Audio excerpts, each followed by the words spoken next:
What is going on, everybody? Thank you all so much for tuning in to this live stream segment of For the People Podcast. And of course, as always, I am your humble host, Niko House. We have a great show for you today. We got a lot of catching up to do. Didn't get to do much last week outside of hotspot stuff because, well, last week was kind of a holiday, and we really kind of spent the week celebrating my baby girl. So, but we are here and we're going to cover the breaking news from last week, some of the stuff that happened this weekend. Thank you all for tuning in. If you are here early, shout out to my man Eric Husso. It's not like she's saying Bridge has a micro. Hey man, look, we don't know what Bridget got. Man. I'm just saying that's a problem. I feel like it's not really all that difficult to prove. You know, you are what you are. If you are what you is, I'm just saying. We got Topher in the chat. If you are here, let me know where you are watching from, which website, which city, or which country you were watching from recently. Figured out that we got a lot of Brazilians watching recently. So shout out to all my Brazilians. E aí, tudo bem? Beleza?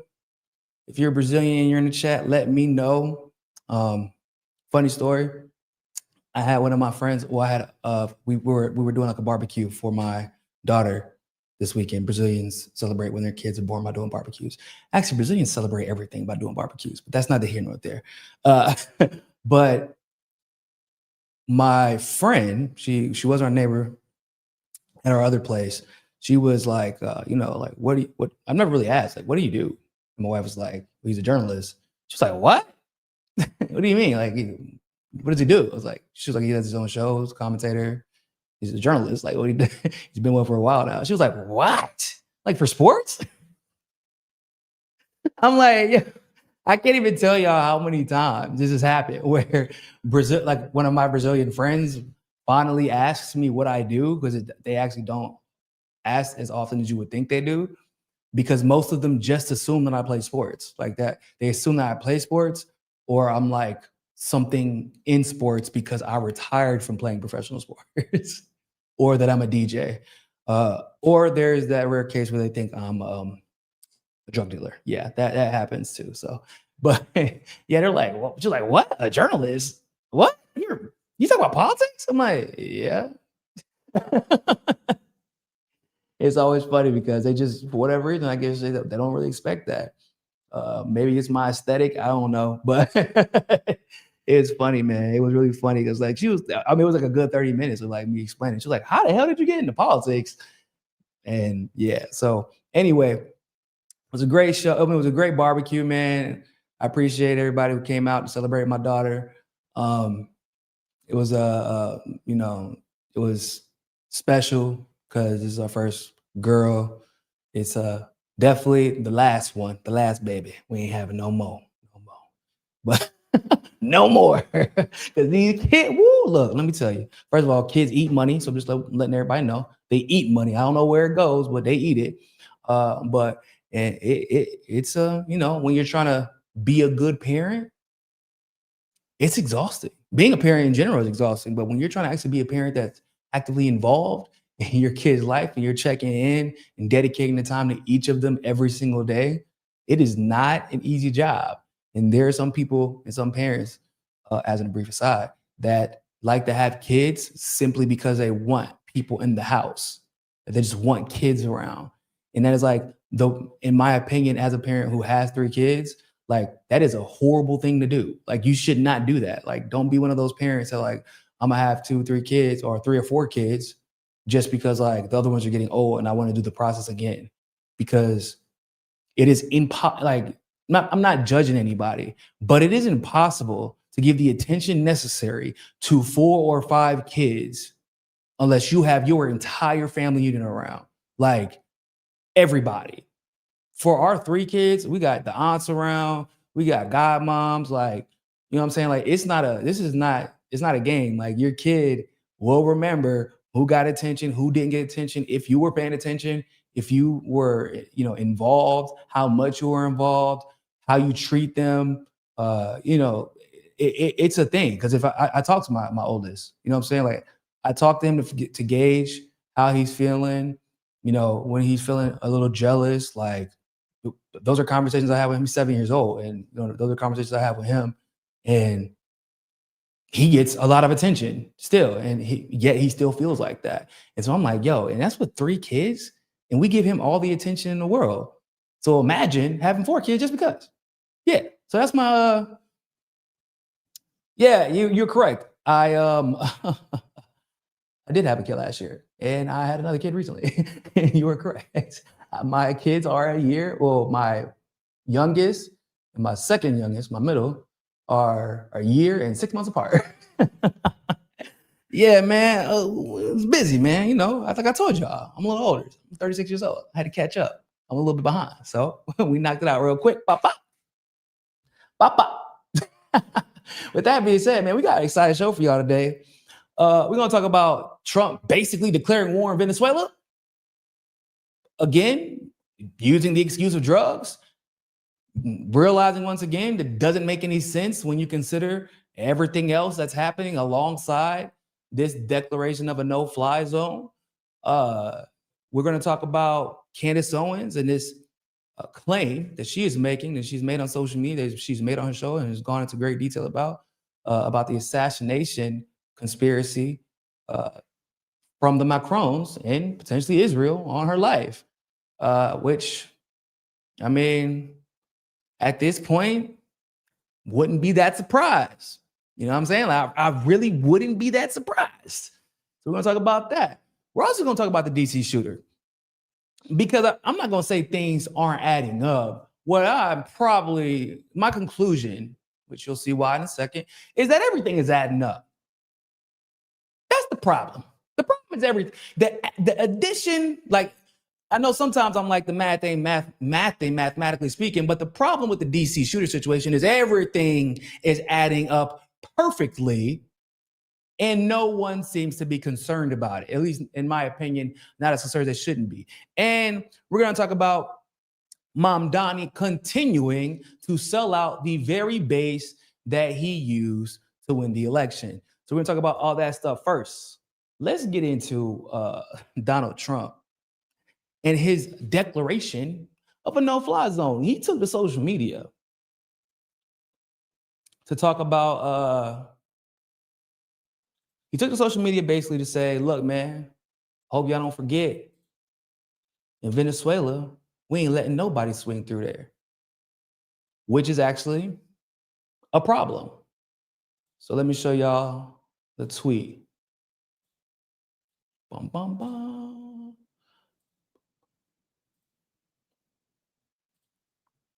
Everybody can see that? Cool.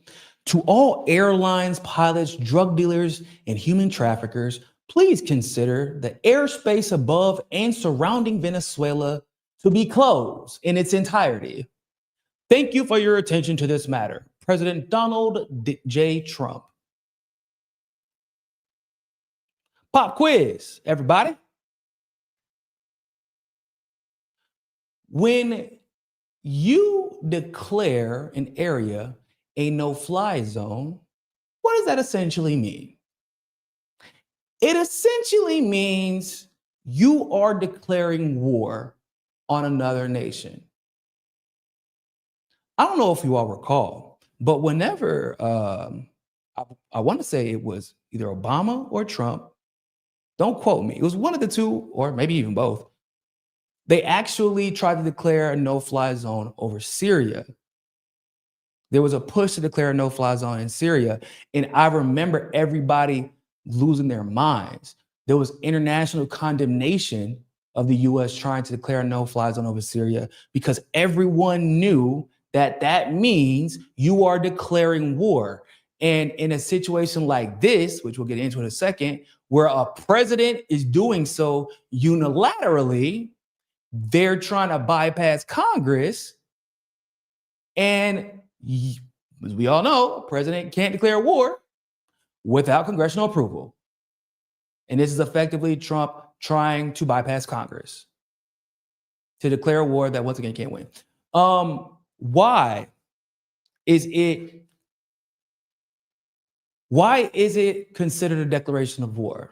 I think it's important to discuss that because somebody's like, well, if they're just saying that you can't fly over there, you're not like shooting anybody, you're not killing anybody. I don't understand why the president can't. Okay, first of all, if you declare a no-fly zone, ladies and gentlemen, you have to enforce the no-fly zone. How do you enforce a no-fly zone? You have to enforce a no-fly zone by shooting shit down, by putting boots on the ground, by using your Navy to destroy whoever may violate the no-fly zone that you are declaring. Basically, it requires a hot war. It requires a military engagement, which is why, and that's why also, by the way, Trump doesn't have proof. He doesn't have authority to do this. He doesn't have authority. From the declaration of war side, he needs Congress, but from the international side, he needs the UN to approve a no-fly zone, and obviously, the country itself. Let me show you.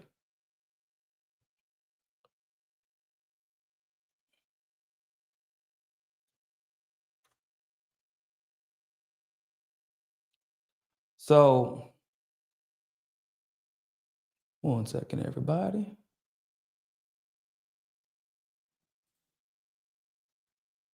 Oh, don't cover my face.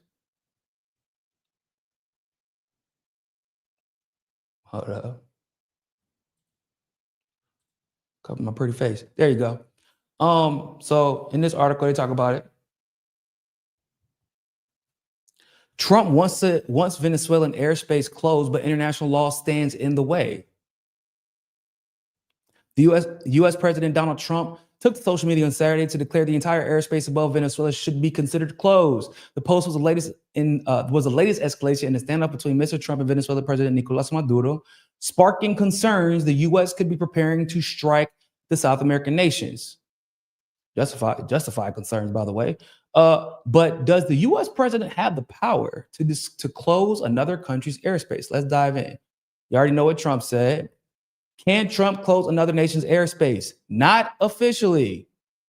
By international law, every country has complete and exclusive sovereignty over the airspace above its territory.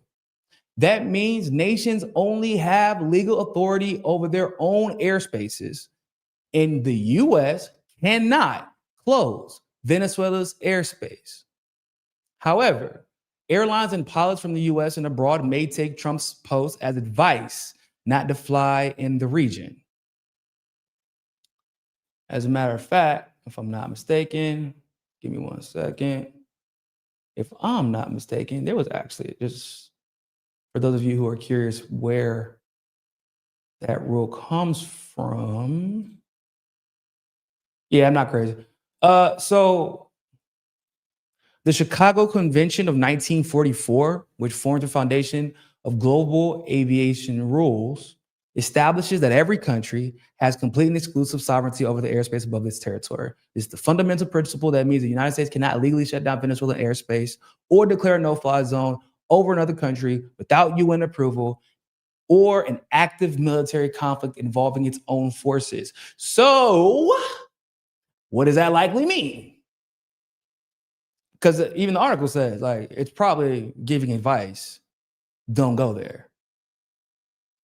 So if there isn't allegedly an active military conflict happening at the moment in Venezuela, what does it probably mean? That there will be one shortly. That's likely what's happening.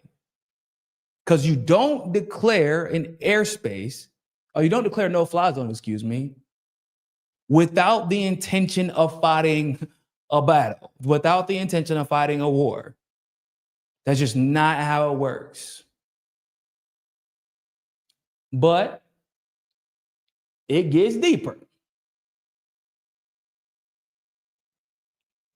Because at first I'm thinking like, that's my logical conclusion. My logical conclusion is what? It's like, yo, man, if you're declaring a no-fly zone, that's war. And I'm like, but they're not going to be dumb enough to make an announcement that there is an imminent war, an intention to declare war on Venezuela. Like, that's not what Trump's administration is going to do, because they would be giving an advance warning that they plan on going to war over false pretense after breaking several international laws to get to this point, right? All the escalation strictly and solely on behalf of the U.S. has been illegal. I mean, just bombing fishing boats. Some of the fishing boats aren't even Venezuelan. Some of them aren't even on the Venezuelan coast. They're just out in international waters, and they're just like, boop. So I'm thinking like, yo, okay, that's just Niko's conclusion. Yeah, except for, it isn't just Niko's conclusion. Here's Congresswoman Salazar, ladies and gentlemen. President. She says, no, you cannot run. Politically speaking, according to this law, that other law. They said you had corruption charges. Whatever. And then she says, okay, no problem. I'm not running as president. Let me put this nice gentleman in Mundo Gonzalez. How long before this happens? What is your prediction? Before Christmas? Imminent, because we're on the verge. You're saying within days we're going to see something happen. Because this is what we did with Iran, that we gave ample notice to their commercial airlines. Do not overfly the Venezuela. That's exactly what the president has done. And now this is not going to be hard. 80% of the Venezuelans voted for the opposition. 80%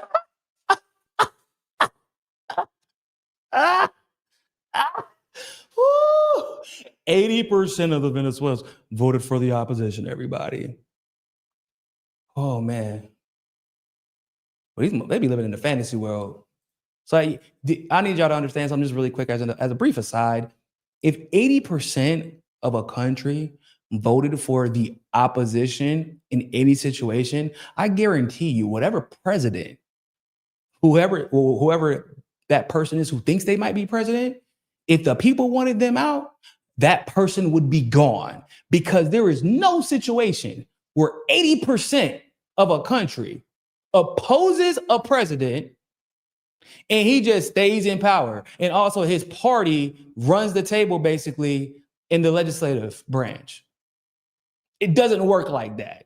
But they repeat these lies on live television. Some old motherfucker watching Fox and Friends actually believes this, because Fox, they're just entertainment. They're not interested in telling the truth. And there are people who really believe 80% of the opposition voted for the opposition candidate.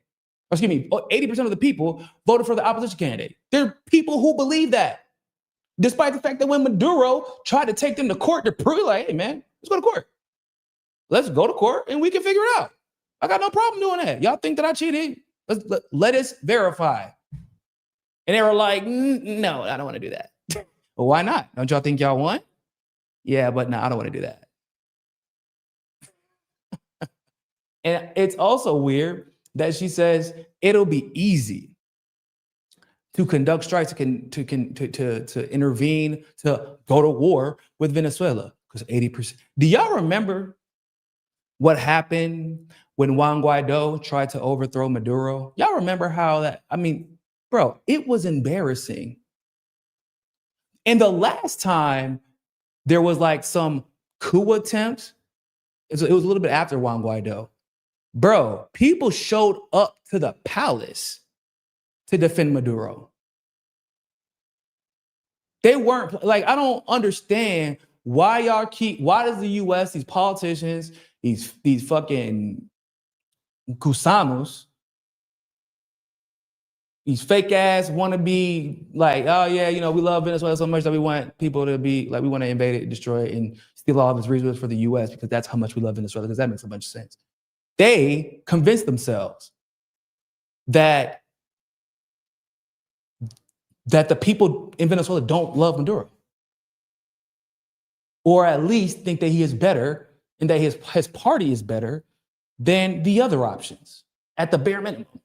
I don't know where they because you can't keep winning this much otherwise. It just doesn't work like that. Not when you have the most secure elections in the fucking world. But hey, think it's easy if you want to. I'm not trying to fight 4 million militia. I'm not trying to do that. Oh, but she continues. She says what we all know to be true, what we all knew to be true. And yet they keep trying to pretend it's about drugs. You have 8 million Venezuelans in exile. We're talking about the largest reserves of oil in the world that will be doing business with the American oil companies. And that is something that I have made very sure that they understand. American companies in Venezuela for the next 100 years. All right. There you go. Let's just do one more. Let's hit that part one more time. About the largest reserves of oil in the world that will be doing business with the American oil companies. And that is something that I have made very sure that they understand. American companies in Venezuela for the next 100 years. All right. Wow. Look at that patriotism. So I was told over and over and over again, it was about stopping drugs from leaving Venezuela and coming into the United States. It's actually kind of funny because in the defense of this offensive on behalf of the United States, intervening in Venezuela, she didn't even once mention the drug trafficking, at least in that. Like she was like, yeah, nah, oil reserves. American companies in Venezuela for the next 100 years. Not autonomy for Venezuela for the next 100 years, not economic prosperity by, from, and for Venezuelans. Nope, American companies in Venezuela for the next 100 years. Imagine like courting being somebody's bitch. Imagine courting an imperialist nation trying to steal your resources and pretending like you're on the side of the people. She's like, 8 million Venezuelans are living in exile. No, 8 million Venezuelans chose to leave the country for various reasons, by the way. Not all Venezuelans who left the country left because they don't like Maduro. It's because they understand the impact of US sanctions on the country and are trying to seek more opportunity elsewhere. Bro, we have a bunch of Venezuelans in Brazil. And to be real, a lot of Venezuelans who moved to Brazil instead of moving to the US, you know why they moved to Brazil instead? Because they still don't like the US. They're like, yeah, I left Venezuela because I wanted a better life for myself, but I'll be damned if I go to the US to do it, basically. They prefer living in Brazil. They're not going to like those gusanos, those rich, wealthy Venezuelans who go to Miami, go to New York, even California. They don't like them. They're not part of that clique. So yeah, there might be 8 million exiled, but that isn't the same thing. No, excuse me, there might be 8 million people who make 8 million Venezuelans who left Venezuela, but that doesn't mean they're exiled. And it doesn't mean that they were forced to leave. And Maduro isn't forcing anybody to leave. Now, if you're breaking a law and engaging in treason, he might arrest your ass. But outside of that, you don't have 8 million Venezuelans exiled. But these people, they just get on TV and just start lying. But it was supposed to be about drug trafficking. That's what we were told. And whenever we said it was about the oil, y'all were like, oh my God, why are y'all defending a narco dictator? But no, it's clearly about the oil. I told y'all. Because, okay, Trump greenlighted a CIA op. Not even what, a week or two ago? I think it might have been maybe 2 weeks ago. Like 2 days later, an oil factory explodes in Venezuela. Or there's an explosion there. It's not completely destroyed, but it was a massive explosion. It was sabotage. Okay, that same oil factory just so happened to be the oil factory that Russia had begun conducting its operations from the agreement that Venezuela and Russia had put together regarding refining their oil. Okay, and it was done right as, like this is after the CIA operation, a couple days later, explosion, and between Trump greenlighting the CIA operation and the explosion, Russia and Venezuela agreed to extend their relationship, extend this agreement for oil for oil refinement, for Russia to benefit from the oil refinement in Venezuela for 15 more years. That all happened within like 3 days of each other. And then you fast forward a week and some change. No fly zone. What? And he's like, remember there's a no fly zone. Hold on, what do you mean remember there's a no fly zone? When was there a no fly zone announced? When was that UN committee held? When was that resolution passed? When was there a vote held on that? Yeah, okay, there wasn't. That's my point.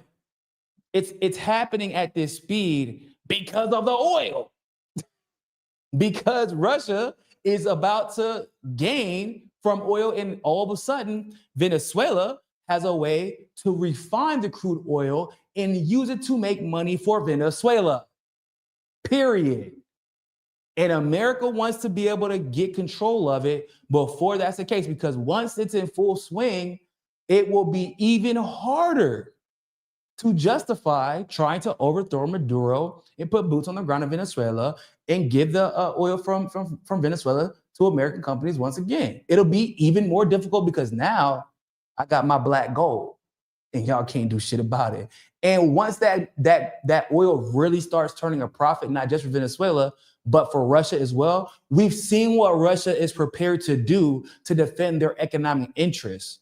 Look at Burkina Faso, Mali, and Niger. They sent troops there because they're working with those 3 countries economically too. You see what I'm saying? The U.S. is getting desperate. We also know that it's not oil, or excuse me, that it's not drugs, because, bro, Juan Orlando Herenandez. Y'all know who he is? That's the former president, ladies and gentlemen, of Honduras. A president that Trump just got done pardoning. Trump announces pardon for Honduran ex-president convicted in drug case. Yes, another one. Another one. I already talked at extensive length about Noboa and how strange the relationship is. Like the fact that Trump was like, yeah, man, I'm going to work with the Ecuadorian president Noboa to combat drug trafficking in Venezuela.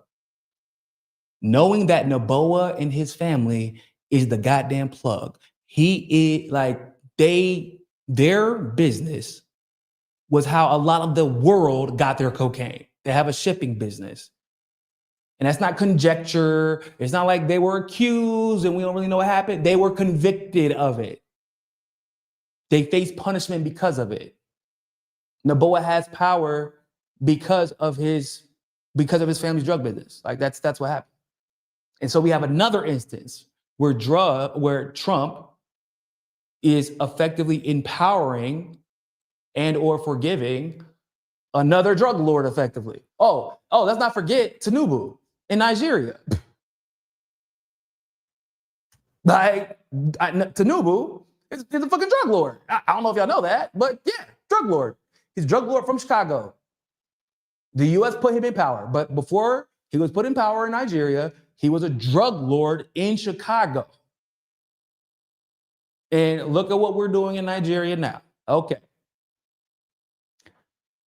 So, Juan Orlando Herenandez was accused of receiving millions in bribes and partnering with cocaine traffickers. He was convicted in Manhattan in 2024 and sentenced to 45 years in prison. That's Hernandez. President Trump announced on Friday afternoon that he would grant a full and complete pardon to a former president of Honduras, Juan Orlando Herenandez, who, as the center of a sweeping drug case, was found guilty by an American jury last year of conspiring to import cocaine into the United States. So I need y'all to understand why that's important, because Trump used the excuse that he's pardoning Hernandez because he was told by some sources, because that's how it always. I was told by some people. That is literally his justification for everything. I was told by some people that it was a conspiracy by the Biden administration to arrest Hernandez, to extradite him and arrest him and put him in prison. Except for it wasn't a judge all by his lonesome that found Hernandez guilty. It was a judge that sentenced him. It was a jury that found him guilty. Those people do not work for the Biden administration. So Trump's full of shit. You could, I guess, technically make the argument, well, the sentencing was so extensive because maybe the judge is, but no, bro, if like you were receiving millions and millions and millions of dollars because you were caught trafficking, what? I think it was like 400 tons or some shit like, it was something insane, bro. Like something insane. Like, and he was working with Mexico to do it, which I guess kind of makes sense, working with Mexican cartels. Like, yeah, I guess 45 years actually makes sense. Shit, we know people who were selling weed in the US who are getting 25 to life for less. So, and didn't make millions from it at that. The news came as a shock not only to Hondurans, but also to the authorities in the United States who had built a major case and won a conviction against Mr. Hernandez.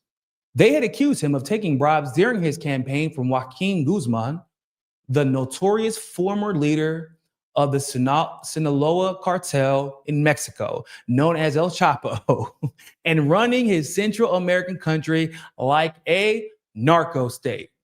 Yes, I know. Ironic, right?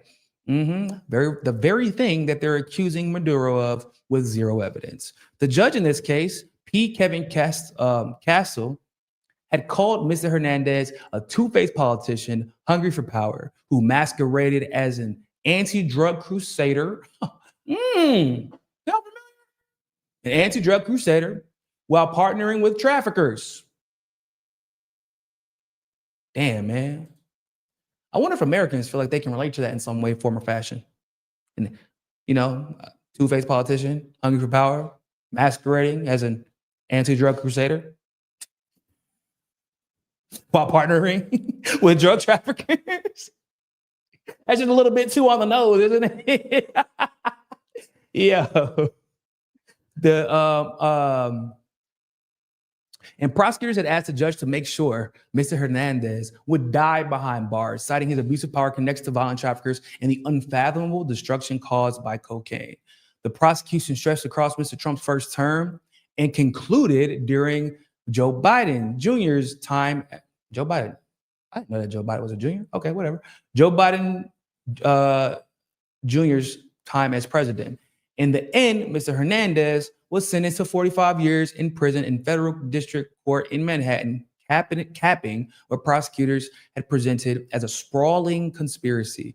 A spokesman for the U.S. Attorney's Office for the Southern District of New York, where Mr. Hernandez was tried, declined to comment, but a Drug Enforcement Administration agent who worked on the investigation, DEA, into Mr. Hernandez and spoke anonymously because he was not authorized to speak publicly about the matter, called the pardon lunacy. Now, it's bad when someone from the DEA come out and is like, that nigga guilty. So we all know the DEA about as corrupt as hell. They do everything in their power to protect drug traffickers, politicians involved in it, et cetera, et cetera. And a DEA agent was like, nah, dog, this man guilty. So you got Trump, who supposedly wants Maduro out of power, put a bounty on his head, is attacking fishing boats extrajudiciously without any consultation with international authorities. And at the same time, And he's doing all this supposedly because Maduro is allegedly Frank Lucas of Latin American drug trafficking. Okay. Frank Lucas is the American gangster, if you don't get the reference. But at the same time, he literally, as he declares a no-fly zone. He's about to attack Venezuela, supposedly because of drugs, even though we know it's about oil. As he's doing all this, he has the audacity to pardon, ladies and gentlemen, to pardon someone found guilty, a president found guilty of drug trafficking, a president also, by the way, who managed to skirt his constitution in Honduras because they're only allowed to actually have one term. They do have term limits in Honduras. They're only supposed to have one term. This guy was able to skirt the Constitution and serve 2 terms. And the only one who's ever been able to do it before and since. He skirted the Constitution. International observers were like, yeah, nah, dog. This shit, it's a fake ass election. These results are not real. Really, but he was probably, the US is notorious for throwing elections in Honduras. So that's not a surprise. And what's crazier is that Trump, so he knows that this dude and his party are corrupt. He knows that this party is known for partnering with traffickers and cartels. And Trump makes an announcement on social media that he plans on doing whatever he can to help influence the outcome in Honduras. The elections, by the way, took place yesterday, and they're starting to check out they're starting to receive results today. But we all know what help the outcome actually means, because Ben Norton actually does a great job explaining what we all know to be true whenever someone looks suspect, whenever the U.S. gets involved in somebody else's business. He said this is very suspicious. The betting website Polymarket tends to be very accurate in predicting election outcomes. That is true. For the last 2 weeks, Honduras' U.S.-backed right-wing drug cartel-linked presidential candidate Nasri Tito Asfura had extremely low odds, hovering around 10%. But suddenly, after the polls closed on election night, around 8 p.m. local time, his chances shot up from just 9% to 93%. It's the stuff of movies, ladies and gentlemen. How inspirational. This came after Honduras' left-wing ruling Libre Party published leaked recordings, exposed a plot by U.S.-backed right-wing groups to steal elections by hacking the electoral system and manipulating the results. The U.S. government has been openly meddling in Honduras' elections. Donald Trump supports Asfura and his right-wing National Party, which collaborates closely with drug cartels. So here you're seeing before the polls close, Nasra is the orange, if you can see that, the middle right here. Okay. This is after the polls closed. This is Nasra. Goes from the middle, and then we see a sharp drop, actually, which is actually kind of crazy. And then it just skyrockets. And we're supposed to believe the U.S. had nothing to do with that, even though Trump openly announced he plans on intervening.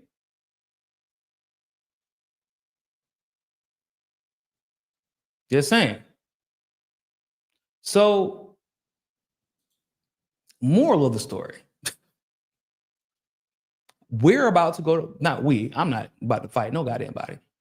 But some of y'all might, some of y'all kids might. The U.S. might, and this situation is very similar, ladies and gentlemen, to Vietnam. That's like the best comparison I can think of. We made a plethora of excuses. At the top of which I actually had to do with some drug stuff, but also what? Communism, right? But why did we lose that war? Because they were more prepared than the U.S. was. U.S. soldiers did not actually care to fight in that war. That's why they had to be drafted. Those drafted damn sure didn't want to fight. There was no motivation. There was no morale. we didn't actually know what weapons, nor did we know what military capability Vietnam had at the time. We were woefully unprepared, thinking that because we painted them as a third world country with no military capability, that is actually what they were. Yeah, we were wrong. Because then you have the last reason, which is what? Terrain. Terrain that the US is completely and totally unfamiliar with, and that Vietnamese farmers could manipulate in whichever way they needed to in order to gain the advantage. And they were fighting with morale because they were defending their home.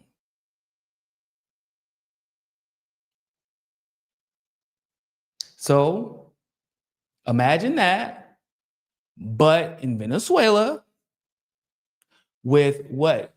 4 million militia, like this is separate from the military, the actual army.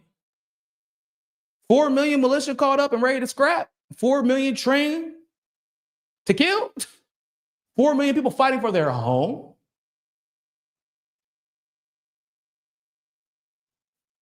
Think about it. And if Russia is partnering with Venezuela and they have an agreement for 15 years regarding this oil supply, what do you think they're willing to do to protect it? Yeah, they probably will send soldiers, but it's beyond that. Y'all don't think that Venezuela already has weapons that the US doesn't know about? Of course they do. Iran had a supersonic missile. I mean, Israel's supposed to have the best intelligence in the world, right? And yet, piece by piece, China was able to send Iran a hypersonic missile that Israel was unable to detect, and the Iron Dome was unable to stop. And everybody was caught off guard, and that hypersonic missile is likely what caused Israel to sit the fuck down. Yeah, everybody wants to say, oh, it's because the U.S. attacked the facilities in Iran, had to desist. No, it's because that hypersonic missile, like, hey, whoa, hold up. Y'all feel like they had that? Yeah. And they already, and the U.S. has already found out the hard way. Very recently, actually, Venezuela has drone capabilities that they weren't even aware Venezuela had. So imagine, why do y'all think that Maduro is acting so, like he's not like ignoring the US, but he's behaving as if like, yeah, y'all can try it. Go ahead. Try it, please. Please bring your asses in here. So please give us a reason. Because if y'all make Maduro the president that beats the US ass, because I can't think of a Latin, I can't think of one. If y'all can think of one, please do so. If write in the comment section, write in the chat if y'all can think of one. But I can't think of a Latin American president that went toe to toe with the US and beat their ass. I can think of some that managed to expel the US, at least temporarily, that managed to overcome whatever attempts at intervention the US made. But I'm talking about toe to toe, come get some if you think you can handle it, and then just beast the US's ass. I don't think we've seen it. And if that happens, Maduro, Fidel Castro. Yeah, okay, that's true. Facts. Well, I don't know if that isn't like, because they didn't deploy. The US actually left Bautista out to dry. They hung him out. They're like, yeah, bro, you done. You lost the support of people. Like, we ain't about to dedicate more resources to this. Like, Fidel Castro fought against Bautista's forces, but like, I'm talking about full-scale invasion type shit. He ain't do that. I mean, granted, he prevented him. That deserves credit in and of itself. Avoided many assassination attempts, many attempts from the U.S. to try and invade Cuba. Like he did stop shit before it happened. So like that deserves his credit. But I'm talking about like full scale. We going toe to toe. This war is lasting for months, if not years. Like, no, I think that Maduro would probably be the first, and I think that like Maduro would win. we wouldn't win. It's just for the same reason we wouldn't win in Iran, for the same reason we lost in Vietnam. We will not win. Sorry, but I hate to break that news to some of y'all.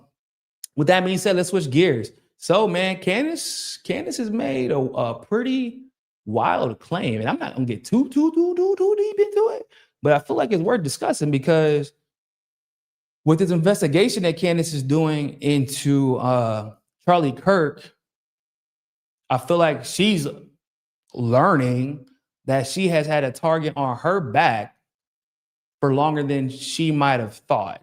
And it isn't just from Israel, but in this particular case, it's from the Macrons as well, Bridget and Emmanuel. Y'all know she got that beef with Macron. Wait, I know.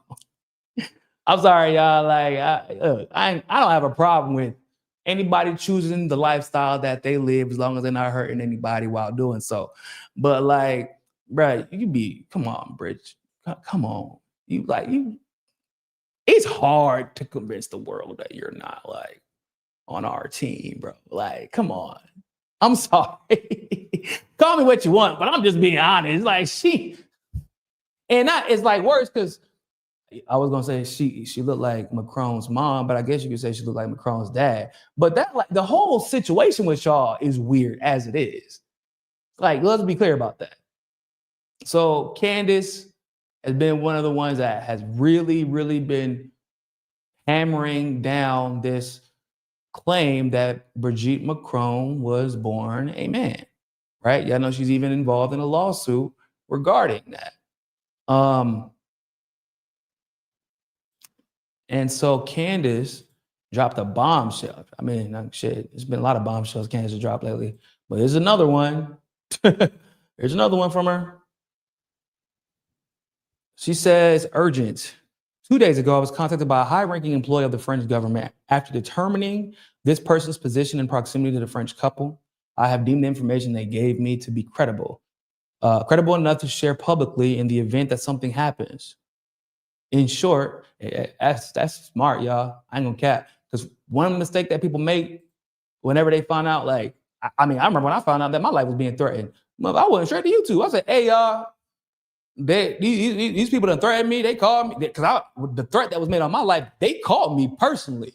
It wasn't no email. It wasn't like it wasn't like a situation where they were sending like doing like these subliminal threat. No, they called me directly, and I went straight to YouTube. So the worst thing you could do is be quiet, even if you're wrong, right? Like, I'm not about to take no chances with my life. You can take that chance with yours. I would rather be wrong than live. So she said, in short, this person claims that the Macrons have executed upon and paid for my assassination. Yes, you read that correctly. More specifically, that the green light was given to them was given to a small team in the National Gendarmerie Intervention Group. I am told there is one Israeli that is on this assassination squad, and the plans were formalized. Well, let's be real. That's believable. It's believable, especially because of the timeline that Candace gave as far as when she believes all of this started popping off. Again, this person provided concrete proof that they were all well placed within the French government apparatus. Further to this point, this person claims that Charlie Kirk's assassin trained with the French Legion 13th Brigade with multi-state involvement. That's a big claim. That is a huge claim, because obviously we already kind of know that the boy they got right now, that man ain't shoot nobody. I feel bad for him because he's being scapegoated and he probably has no idea what the hell is going on. Like, it's really upsetting, honestly. I couldn't imagine going through that. Couldn't imagine being his family, especially if you think that the government's involved or complicit. Like, what are you going to do?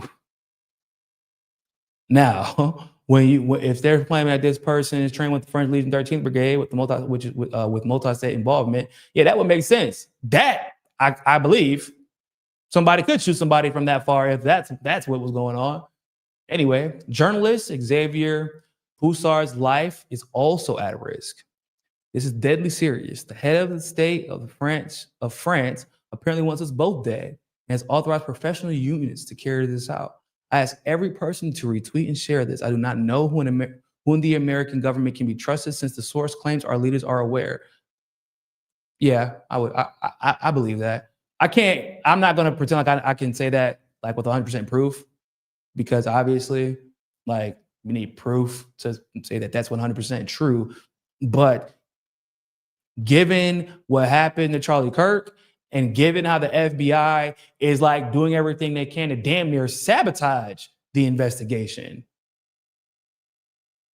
Yeah, I mean, if there was an attempt on Candace's life or if there's a conspiracy to assassinate Candace Owens, I would 100% believe that the US government was in on it.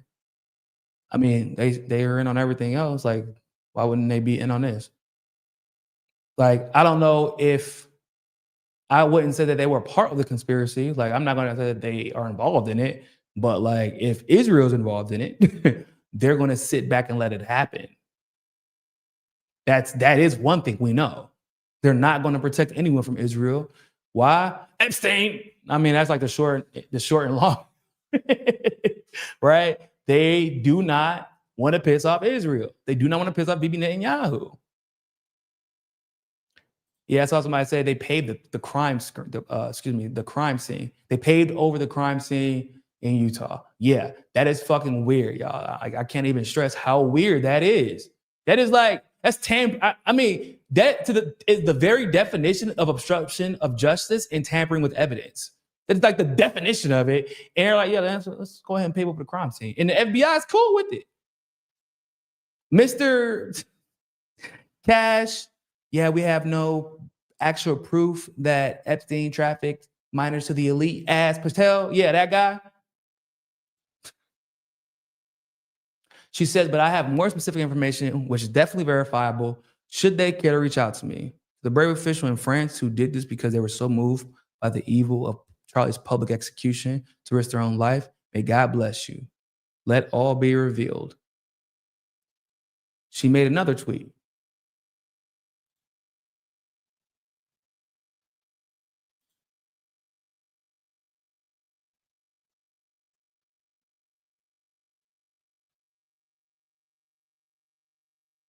One second.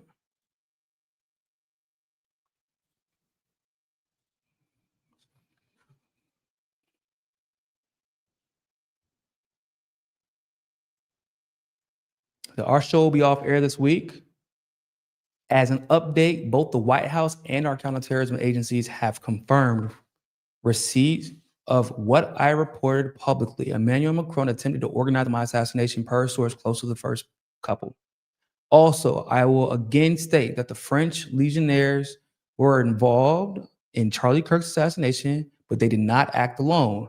For all of you who doubted my claims, you can now look to the President of the United States and our intelligence communities to issue a statement to confirm whether I am telling the truth.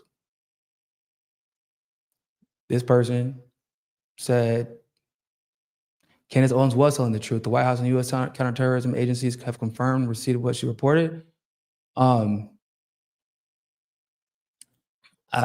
far, I haven't seen Trump come out and confirm anything. I haven't seen the intelligence agencies come out and confirm anything yet.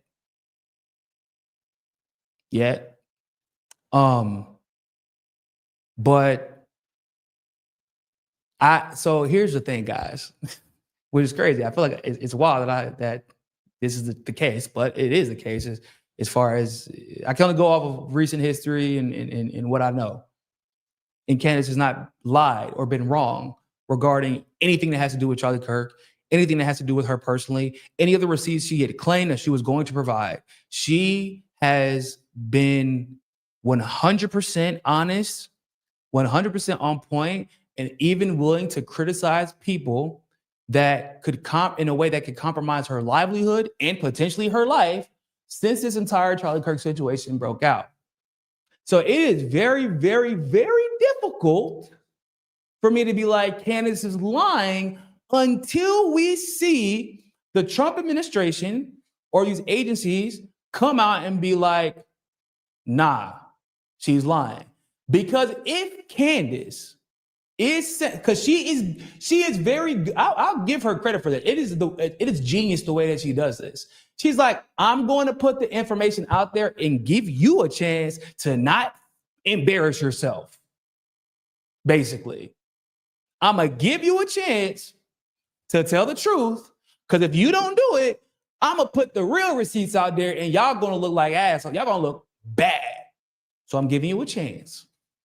Because what it also shows, if they do not come out and confirm it, and she has to provide the receipts, it makes the government look even more complicit.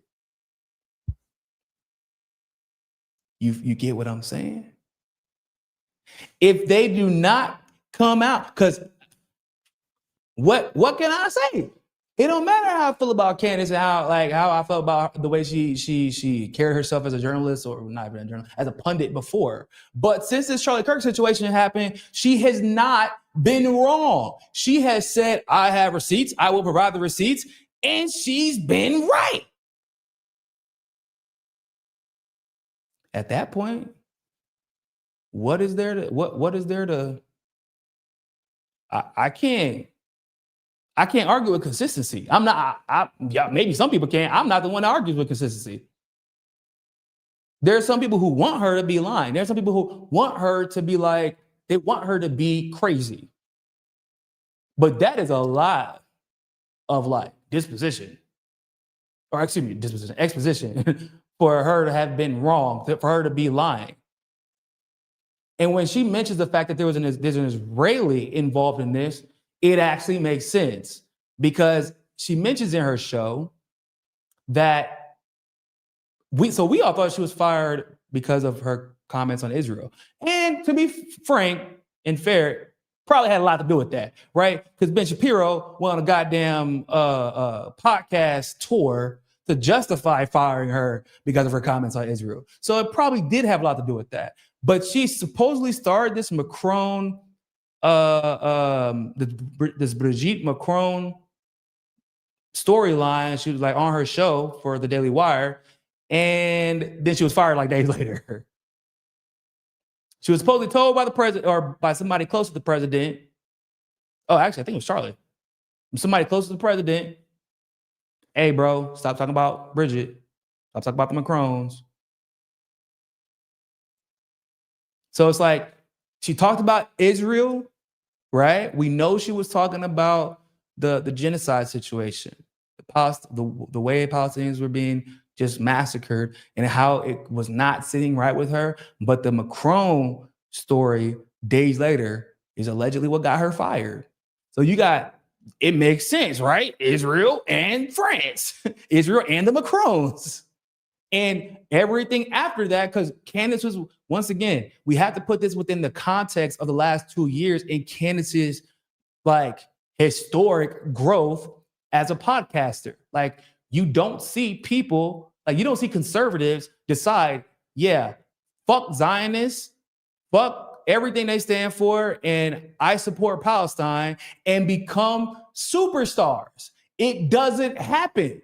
It has only happened with Candace. It has only happened with that. And then the Charlie Kirk situation happens. And because it's her friend, she won't let it go. She's doing all the investigation that you would expect some journalists to do. You'd expect the authorities to do. And they're not doing it. And she's calling everybody out, including the organization, including his wife. You wouldn't even call her that shit, that honeypot, Erica Kirk. Still waiting to see the pictures of the pregnancy, by the way, but that's neither here nor there. So, like, when you combine all of those facts, yeah, it's very believable. It is very believable that the Macrons want her gone. Because apparently she was even going to do an interview. I can't remember the guy's name, but she was going to do an interview with somebody who's like an expert on the Macrons. And this person had never did on-screen interview before, and it got canceled. This is when she was with the Daily Wire. So like, but it wasn't him who did it. It was them. And then never was allowed to, I guess that person was not allowed to come back on the show. Or they were talked to. Yeah, they had their shoulder tapped. But yeah, nah, that's, bro. I got my problems with the way Candace has conducted herself in the past, but she does not deserve to be assassinated. Like, because in this case, it's even scary because y'all didn't want to assassinate Candace when she was seeing George Floyd die because of fentanyl. When she was blaming black people for all of their problems that they had been going through, like blaming black people for white supremacy effectively, blaming black people for the prejudice and discrimination that they have. No, y'all want to assassinate her when she starts calling out Zionism, when she speaks out against genocide, when she starts doing actual investigative journalism. That's when y'all want to start talking about assassinating her. I can't rock with that. I can't support that. I don't really, I'm not against holding fascists accountable, however you need to. But that's not what we're seeing here. We're seeing some entity threaten Candace's life potentially because she's doing what she's supposed to do.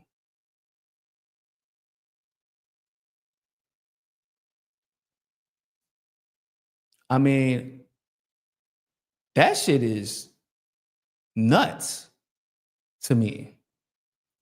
And it's scary because it's not like we don't know the Macrons are Zionists at the end of the day. We know what the Macrons are willing to do to keep power. We also know what Israelis and Zionists in power are willing to do to maintain their power and to maintain their puppets in power. Shit, y'all seen what happened with Herzog? Herzog offered he offered the house to Netanyahu to just resign, bro, retire. Just because Netanyahu came out and said that he wanted this corruption case to be completely thrown out. He's come out and demanding it. And Herzog, who's a fucking dick, we don't like Herzog, but even Herzog like, hey, bro, like you ain't beating these charges, dog. You ain't beating these charges. Go ahead and just take a seat. And he is so lustful for power, Netanyahu is. He is so he's like, nah, man, accountability. Hell nah. Like, you can retire, bro. You can retire and not go to jail. You can retire and everybody will forget all this. You can retire and we'll stop the investigation into October 7th and whether or not the Israeli government and the military let it happen. We'll stop all of this. Just shut up, sit down, get out of office. I refuse. That is how addicted these people are to power. They will do, say, and kill whoever they had to stay in power, even their own, in the case of Israel and the Hannibal directors. So, I'm, praying for Candace, praying for her family too, because we know if they figure out you're not scared, we know who's next in line, right? That's even scary as a person who has kids. That's one of the things that I think about the most now. I used to not give a shit. I'm like, y'all can throw me out you want to, I don't care. That's fine. But when you have kids, when you have a spouse, it becomes a little bit more complicated because once they learn that you don't care about losing your life, you're going to get the truth out regardless. And that doesn't scare you, then your family becomes the target. And I like what Mouse SF said. I'm enjoying seeing conservative waking up moments in public. Because I don't know if y'all saw recently, Trump is at a historic low in approval rating. Mouse is absolutely right. Absolutely right. They're starting to figure out oh shit, nah, both parties are, damn. Those damn leftists, not the DSA, fuck them. We ain't talking about them. We talking about actual leftists like myself, an independent-minded leftists that have been telling y'all, like, you can't say I'm leaving the plantation because you're leaving the Democratic Party just to go to the Republican Party. So like, okay, so you left the house to go to the fields, or left the fields to go to the house. Like, which one? Like, either way, you still on the plantation, my guy. And I'm enjoying it too. I've noticed that most of the engagement of conservatives defending anything Trump, we know that there's people defending Israel because they're literally getting paid to do it. We know that there are a lot of people defending Trump because they're probably getting paid as well, but also their economy, their entire social media personality that was created like 4 years ago is completely dependent on supporting Trump, right? The cult of Trump. But most of the people, the majority of people defending Trump's bullshit that I have seen lately are just bots. It's bots and old people who don't actually watch anything but Fox and Friends and, you know, whatever. No, actually, that's it, basically. It's a bunch of, and they think anybody who criticizes Trump is some dumb liberal. It's like old people who think anybody who criticizes Trump is some dumb liberal. Like, those old people hate Candace Owens. Those old people hate Tucker Carlson. They hate anyone who has a genuine criticism of Donald Trump. But the rest are bots. Like, they're straight up bots. Accounts trick 2023, 2024, 2025. I'm like, you telling me like all of y'all? Bro, I know X got popular, but X ain't get that damn popular in 3 years. To the point where everybody responding about politics has an account created 2 or 3 years ago. Come on, man. It's funny. But, you know, sending love and prayers to Candace and her family, man. Like, this is one of those situations where I hope she's wrong. I hope that Candace is wrong. I know it's not like, I don't want her to seem like a liar. I don't want her to seem like she's paranoid, but like also she's justifiably paranoid. So there's that. But I really, really hope she's wrong. I don't want her to have to go to sleep every night, have to worry about taking a trip or like anything, going out with her kids, having dinner, taking a walk with her husband, like, and she's worried that someone is trying to end her life for reporting. That is insane. And it's even scarier because for her because if she is right, once again, it means that the US government is complicit in it. And now, if I'm a conservative journalist, I'd be terrified. Like, because that, like, none of y'all are safe, basically. Why I think Alex Jones has been making a whole fucking fool of himself lately. Alex Jones has looked like, Alex Jones has always been a fucking idiot. He's always been a useful idiot. He's always been a tool, right? Always. But, yo, he has been making an ass out of himself in ways I didn't even think were possible lately. It's bad. He posted a video, I think it was today, this morning or last night, of Muslims praying. Bruh. Like, and was like, oh, they're invading the country. I'm like, what? Because this is a psyop. It's part of psyop. And once again, shout out to Candace. I give my credit what credit is due. Candace is not falling for the psyop. Have y'all noticed it? Because no one is coming out and being like, yeah, man, not anybody with any sense is coming out and be like, yeah, man, I support genocide. Like, what? Get the fuck out of my face. You can't say that anymore. Ain't nobody coming out and be like, yeah, Zionism. Like, not the average person, right? Not the majority of people. Even powerful world leaders who we know support Israel are like, and look, even if I do support you, I got elections to win, cuz I can't do it. I can't keep defending your genocide, dog. I can't do it. Look at that. Look at our economy. Our economy is dying because of y'all for various reasons. We're not gonna go to war with Iran because of y'all. Like, okay, so I can't criticize Israel. I can't support Israel. Can't support Netanyahu. He's a fucking psychopath. Can't support Zionism because y'all look insane posting videos killing babies and horses and dogs, lighting up hospitals. Can't support. I can't come out and support this genocide anymore because the truth about October 7th has been exposed 1,000,000 times over at this point. So what do we do now? Well, people don't like Zionists, so we have to make them hate Muslims more than they hate Zionists so that they will begin to believe the lies about Muslims that we tell them again. So everything on social media, especially X, has been what? We hate Muslims. Muslims are invading. They're invading. They're invading. They're not invading shit. Y'all are destroying their countries and they're running away from the destruction. Also, y'all keep talking about how much y'all, like these same people like Alex Jones and others will come on Twitter, come on Instagram, go on TikTok and talk about how much they hate terrorists, they scared terrorism, they hate extremism, they hate Sharia law, those jihadists. Yeah, man, but hey, what do y'all think about that picture with Jolani and all the comments that Trump made? Huh? What? Huh? What? Who? What? I didn't see that. I don't know what you're talking about. Ray Charles and his bitch. All of a sudden, don't matter. We're gonna talk about the DC shooter too. The same thing. All of a sudden, it doesn't matter. All of a sudden, it's like, yeah, man, Al Qaeda is actually cool, man. Y'all just didn't know before, but it's Trump like this weird little cope that they're doing too, right? With the Epstein files. Trump had this planned all along. This was his super secret plan to expose the Democrats. I was like, yo. But in all seriousness, like it's a whole other psyop that's being put out now, similar to the psyop we saw after 9/11, right?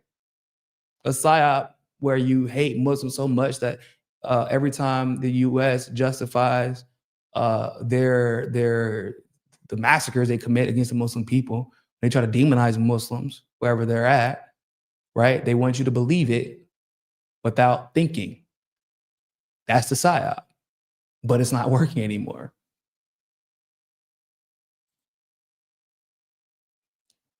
Shout out to E, who's so ominous character publicly threatens Candace. They will unalive her the next time she goes live. Somebody really did that for real? No, we're not part. I'm not. This channel isn't part of RBN, but you know, we like this, because RBN actually does a lot of stuff outside of just live streaming and shows, stuff like that, which I'm sure y'all are aware of. So that's why, like, if I was in the States again, I probably would be part of it because they do a lot of mutual aid events together and things like that. I think George Galloway's polling on topics prove the bot issues with X. All other polls go against the narrative by large numbers, and then X is 50. Dog, that happened whenever I hosted George's show. Whenever I was a guest host, they always do the polls on what? X, YouTube. What? X, YouTube. Oh, and, hold on. X, YouTube. Oh, and Telegram. And also I think they do it on the YouTube posts as well, right? Like whenever you do the post separate from the actual poll during the live show. And like X was like 50-50 on something, or even worse, I think. I wish I could remember what it was. But I was like, what the fuck? I thought, y'all get this shit together. Who is on X voting for this bullshit? And then I'm like, I thought about it later. I'm like, oh, it's the bots. It's the bots.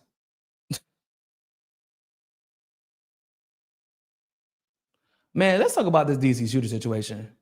Shout out to everybody here right now, man. If you are here and you are watching, like this video, share this video, leave a comment, sub. If you're on Twitter and you're on X right now watching, head to YouTube, sub, hit the notification bell. Check us out, man. Show us some love. You know them algorithms don't be done. I got weird YouTube algorithms. I'll get like it'll be the weirdest thing, bro. I'll get it where I'm thinking like, okay, this video is not gonna do well, and then like 4 days later, all of a sudden, they do like 10 or 15,000 views. I'm like, what? What happened? Like some stuff, man. You know the truth. Algorithms can't prevent the truth from being seen forever. That's one thing I have learned. So shout out to all the people that come and watch the replays and share and like, subscribe, comment, all that stuff helps. It really does help. And shout out to everybody who supports our work on Hotspot. Because, yo, look, I can't even tell y'all how much I appreciate. Look, when we started our hotspot project, just really quick before we go to the next topic, like we didn't know how it was going to go because the format that I created at the time, it was new. I was like, man, it's going to be weird because most people don't actually go to Twitter to watch this type of stuff, right? They go to YouTube or they go to TikTok or they go to Instagram, and even then, the format is still a little the way that the delivery of the news is still a little bit different. Like, you know, but I was like, you know what? I'm gonna try it. And like the results have been amazing. I wish I could remember what we do a year review at the end of every year. Well, which has been what, 2.5 years now? But at the end of every year, we do like a review of all the views that we get. And bro, I think it was something crazy. Like over the last, I remember last year was crazy, but like over the last 2 years together, it was something close. I want to say like 30 or 40 million, if I'm not mistaken. Like with all the because y'all gotta remember we had an Instagram too until they fucking smacked us and we had to delete it with like 200,000+ followers. So like we had some crazy number of views. And I was like, I cannot believe this shit worked. I'm not gonna lie to y'all. So shout out to everybody that supports us on Hotspot. If you haven't yet, go follow us on Instagram, man. It's hot_spot media on Instagram. If you haven't gone there yet and follow us there, follow us on Hotspot on Twitter as well, Hotspot. And as you all know, I always post the Hotspot videos to YouTube as well. You know, even though we cover the topic sometimes on our live shows, I do the little quick 3-4 minute breakdown. I call it, this is what you pass to your mama and your daddy or your family or your friends whenever like you're trying to explain something really quick, but like they don't got time to sit through all the details and they don't really even understand all the details. So I do the little 3 to 4 minute videos, or even on topics that I'm going to cover on the show, so that people can actually like absorb the information without feeling overwhelmed. That was one of the goals whenever we create a Hotspot. So, bruh, this DC shooter situation. How many people? Just out of curiosity, because I know I wasn't the only one. Whenever y'all heard about the DC shooter, right? When you're like, oh man, somebody shot 2 National Guardsmen, and they didn't say like it was white guy Johnny having a bad day who took his grandpa's gun, something like that. They didn't say that immediately, so I'm like, okay, yeah, it's one of ours. All right, one of ours, by that I mean somebody who worked for the United States in some capacity or still works for the United States in some capacity, probably intelligence, ex-special forces, part of the military, part of the intelligence community, or somebody that we brought here. Who else felt like that? Who else was like immediately? It's crazy because you didn't even really have to like, which is sad. It's also sad as hell, but like I told my wife that immediately whenever I saw the tweet, and I saw the news, I was like, yeah, that's one of ours. That's one of ours. She was like, what? How do you know? It fits the bill. Why go after 2 National Guardsmen? Right? Why would this random person? I said, if it was like I said, if it was like some white dude who was just upset that day, we would know already, right? I said, the story's going to come out and it's going to be one of ours. She's like, what? And when it came out, she's like, damn, how did you know that? I said, I wish I could take credit for it, but it's the same playbook every single time. We have a buildup to this war in Venezuela. We have the situation with Mexico, right? You have a pardon coming up, which, you know, the pardon of Juan Orlando Herenandez, that everybody's going to complain about when it happens, and everybody did.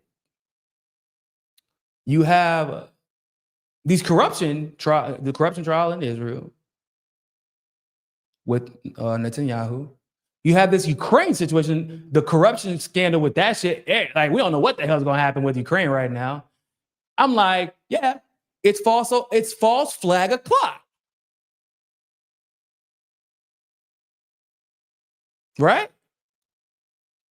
It's false flag o'clock. All this shit going on. It's about to be a powder keg. And it's false flag o'clock.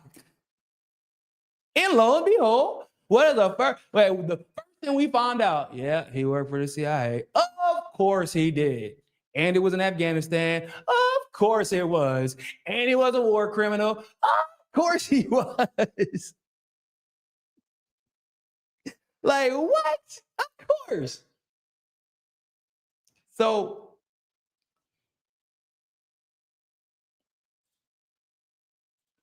let's do a quick little, for those of you who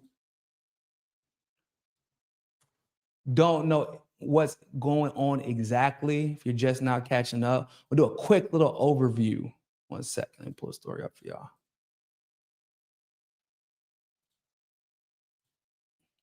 An Afghan national who previously worked with the CIA named as a suspect in DC National Guard shooting. Here's what we know.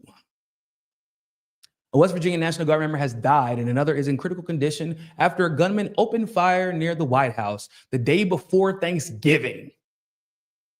False flag o'clock. Anyway, in an attack that has added fuel to the President Donald Trump's immigration crackdown. That is so interesting.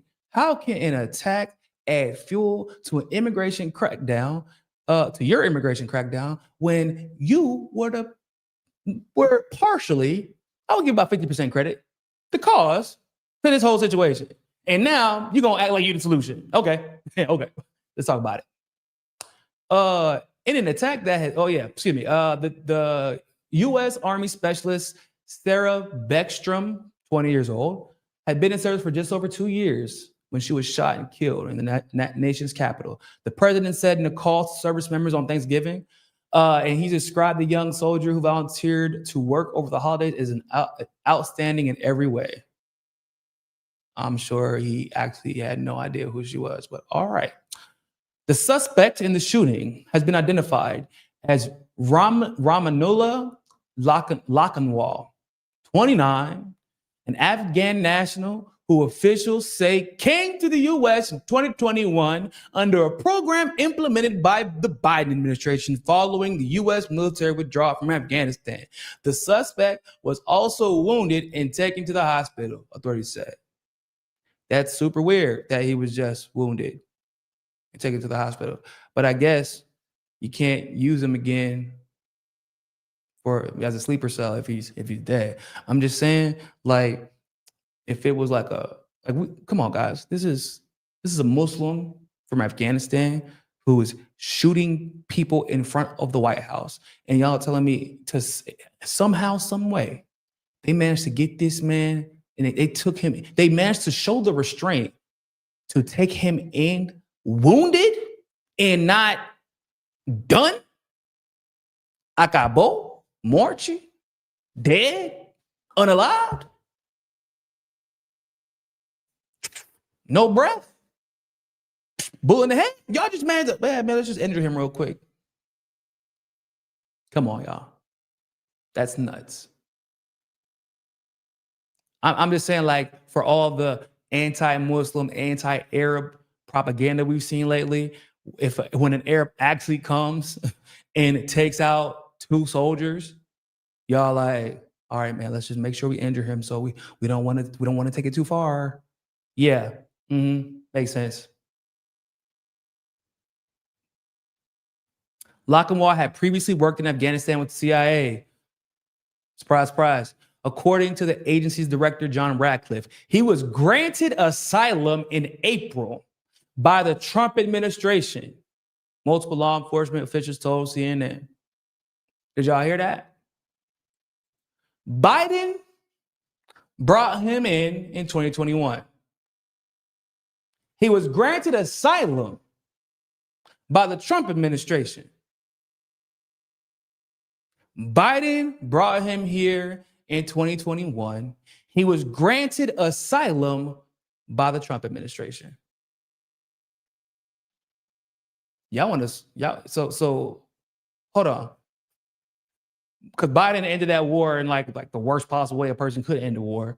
It's brought a bunch of people back, and people were worried. Even back then, I even mentioned when they let, if a group of people is brought back to the US from a country that we had problems with, best believe the people that we are giving asylum to are not good people.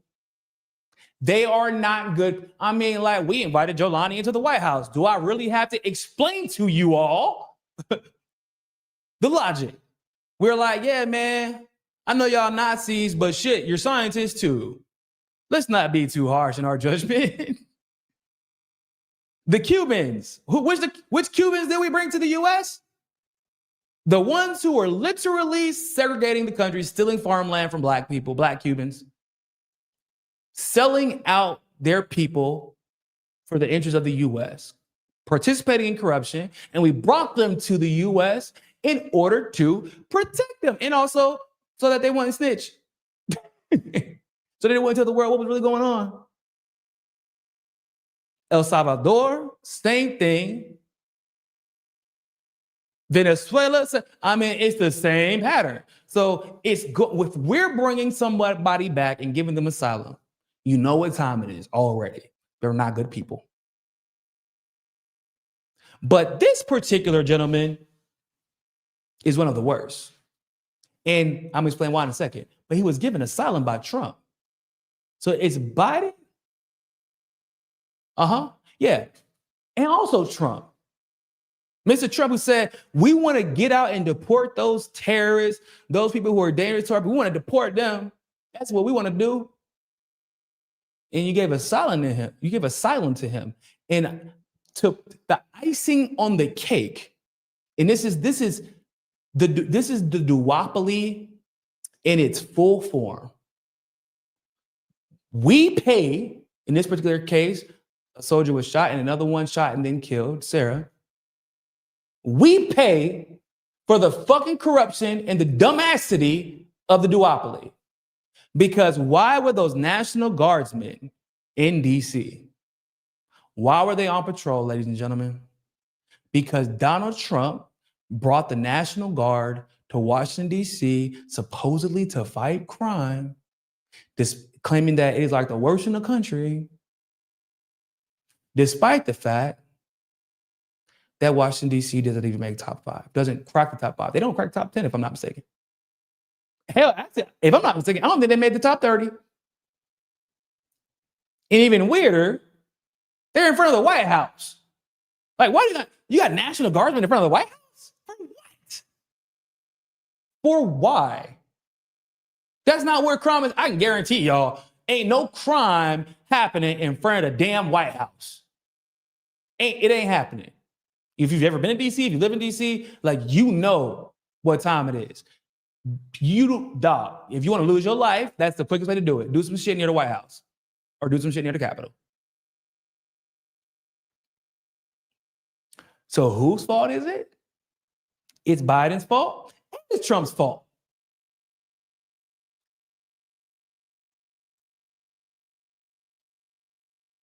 But whenever they were asked about it, who's the blame here? Chrissy Noem was asked. Who's the blame here? It's always nice to imagine these people taking accountability for their actions only because you know it's never going to happen.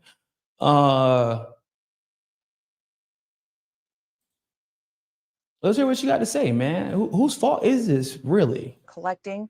Now, when we vet individuals under this administration, we know who they are, why they are here, and going through that. Unfortunately, this individual, that entire process happened under Joe Biden's watch. Well, but just to be very clear, I want to go back to what happened on the Trump administration's watch. He was extensively vetted in order to serve alongside U.S. service members as a part of the CIA trained strike force. But in terms of what happened on the Trump administration's watch, just to be very clear, what vetting did the Trump administration do before giving this suspect asylum? The vetting process, Kristen, happens when the person comes into the country, and Joe Biden completely did not vet any of these individuals, did not vet this individual. That's not the vetting process. First of all, actually it's supposed to happen before the person comes to the country. So there's that. And yeah, that person, this particular individual was brought in under a program, a military program for people who helped the military in Afghanistan. The process for giving asylum is separate. Yeah. And the process happened, it started under the Biden administration and it finished under the Trump administration. Actually, bro didn't even get his visa yet. Bro hadn't even got his visa yet because the vetting process for giving that asylum, like he hadn't got his green card. He hadn't even gotten that yet. And he was given asylum first. But he probably wasn't given his green card because, well, that's a lot of information for a sleeper cell. You can't have all that information out there in public if you're going to use him to commit a false flag. I'm just saying. But yeah, sure. It's all Biden. Waited until he got into the United States. And then that application for asylum was opened under the Joe Biden administration when he was the president in the White House and allowed that to go forward with the information that they provided. That's the Biden administration's responsibility. This is the consequences of the dangerous. It's the thing. Okay. So she just said it started under Biden. It didn't finish under Biden. Y'all's administration had the last say. Y'all had all the information. The news even got information fast as shit. They were like, yeah, man, he was part of a CIA one of these 0 units in Afghanistan, committed war crimes. Yeah. They got that information like that. And your administration was like, sure, you can stay. Granted asylum. Think about that. Granted asylum. What were you running from? We're going to talk about that. Situation he put our country in when he allowed those people to infiltrate our country during that abandonment of Afghanistan. And that's why I'm so grateful. We have a president now that isn't going to allow it to happen, that he now has put in place measures under his watch at the Department of Homeland Security that we are bringing in new information on vetting, new information to use, such as what do they do on Facebook? What do they do on TikTok and other social? Oh my God. This is a fucking clown show. I don't know how it's like, okay, so the information that the dude was responsible for committing war crimes. And for some reason he was fighting against the Taliban, which is like kind of weird because we weren't at the time, we weren't actually in Afghanistan to fight the Taliban. We were supposedly there to fight Al-Qaeda. So like committing war crimes on behalf of the US while fighting against a group that we supposedly weren't even there to fight against. Like they were committing extrajudicial killings. I mean, the list is long, guys. Like it's in mainstream media what they did. That isn't enough for you. That wasn't enough to make a decision, the right decision, to not grant him asylum.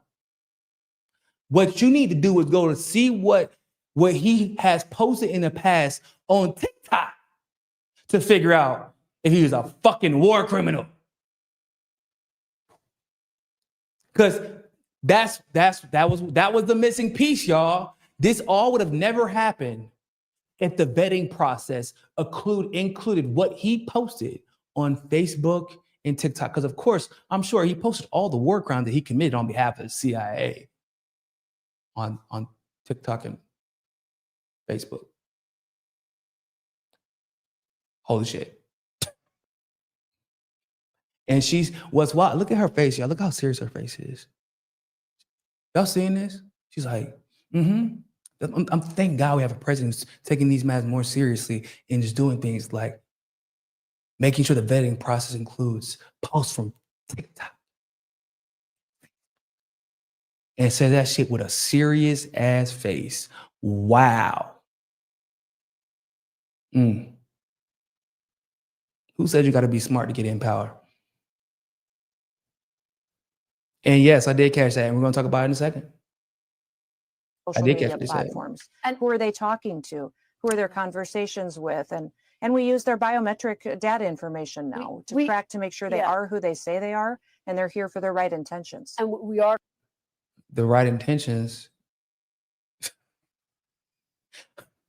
Okay. We're going to talk about some of the steps the president's taking, but I just want to be very clear about this because his asylum was approved in April of this year on the Trump administration's watch. So just to be very clear, was there a vetting process in place to approve that asylum request? Yeah, the vetting process all happened under Joe Biden's administration. But was he vetted when he was granted what is so asylum? broken Are you is that saying they he wasn't didn't. vetted when he was granted asylum? Vetting is happening when they come into the country, and that was completely abandoned under Joe Biden's administration. That's not how that works. That's not how that works. First of all, I'm just telling y'all, I'm keeping it in the band with you. So he was brought in under a program before he got into he was brought in with a group. The asylum factor is a separate vetting process. Getting vetted for asylum is not like, had nothing to do with that program. He only ended up in the country because of the program, but he hadn't even gotten his green card yet.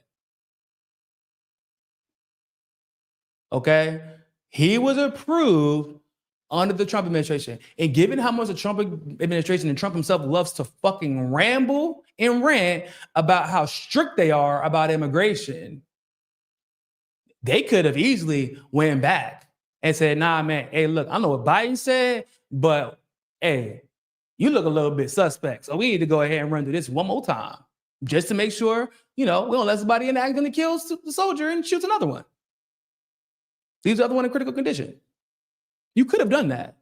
We know they could have done that because they've been giving immigrants hell since Trump has taken office. And now Trump says that he's going to crack down on immigration. He's like, oh yeah, man, we got to be more strict. This is why I wanted to get, why I wanted to crack down on immigration to begin with. You wanted to crack down on immigration because your ass is letting terrorists in or approving terrorists for asylum? You want to fix a problem, or at least you want to act like you want to fix a problem that you actually are, once again, 50% responsible for creating. I will give 50% of the responsibility to Trump. But this happened right after Trump vows immigration policy changes. After guard member dies of injuries, the president said he would halt migration from all third world countries in social media posts following the death of National Guard member specialist Sarah Beckstrom. Ladies and gentlemen, what the hell did this man end up in our country because he's from a third world country? He didn't just migrate here. He was invited here. Biden invited him here after the US's CIA trained him and put him in a unit that committed war crimes. And then you gave him asylum knowing that. And then he killed people. And the part that's not being, okay. The part that's not being discussed. What about everybody else? What about all of the others? He was part of a large group of Afghans that came to the US that participated in these units and that worked with the CIA. That's why they were invited to come to the US and stay so they could avoid the wrath of the Taliban. Because once again, I don't know why they were fighting the Taliban to begin with, because they were supposed to be we were there supposedly and allegedly to fight Al-Qaeda. That's not the same thing. So how many more are there? And because Christy Owens is adamant about the fact that the Trump administration has no responsibility in the vetting of these individuals who have been given asylum by their administration, because we know that he isn't the only one. There's no way in hell. That's not how that math works. So what you're telling me is, Chrissy, is that y'all aren't actually going to vet anybody who came in. That's what you're telling me, because you don't feel it's your responsibility. Instead, Trump is going to crack down on third world nations coming into the country, as if that has something to do with the fact that this CIA trained terrorist war criminal killed somebody. The economic circumstances of Afghanistan, I don't even know if you would consider Afghanistan a third world country, really, but let's just say it is. Is that what trained them to be a killer? And is that what caused him to come to the States, get invited to the States after committing war crimes? War crimes that everybody knew about, because the media knew about the war crimes immediately. So you're telling me through this vetting process, Trump people couldn't see that? And so now let's crack down on all third world country immigrants, whatever the fuck that means. Because you gave somebody asylum that shouldn't have had asylum, and you knew he shouldn't have had it. Really, he should have been in jail. And you're basically confirming that you're not going to go back and double check anybody because you don't feel like it's your responsibility. It was the Biden administration's job. Dog. 93,000. If what Dark Matter Zombies is saying is true, 93,000 people were let. I knew it was something up. It was a crazy number. It was some crazy number, y'all. Do y'all and we now, that was just one of them. That was one of them. But hey, at least, Department of Defense isn't using this opportunity our Department of Homeland Security isn't using this opportunity, or isn't wasting this opportunity, to try and ramp up spying, ramp up surveillance on our social media accounts. At least they're not wasting the opportunity, right? Because because I'm sure all sleeper cells actually post all, the terrorist acts they're about to commit right before they do it. The false flags they're going to participate in on behalf of the government right before they do it, right? That makes sense. You are correct. Non-citizens are not allowed to own guns in the U.S. However, I'm not sure if that applies to hunting rifles and things like that. So don't quote me on that part. But as far as registering a gun, concealed carry, things like that, no, you're not. They're not allowed to own guns. Oh no, green card members I think can. I think green card holders can, but don't quote me on that. But he didn't have a green card, to be clear. He was literally here only on asylum. And really, he spent the last 2 or 3 years in limbo, which is likely how he went under the radar. And it's weird that he was granted asylum first. With that asylum, now he can travel because he traveled from the West Coast, right? So with that asylum, at least he could travel without any issues. You're traveling without a green card, gets the license, he can be whatever he wants to be, honestly. I read that some of them changed their identities. So he could be whatever he wanted to be. Dog. And this unit, by the way,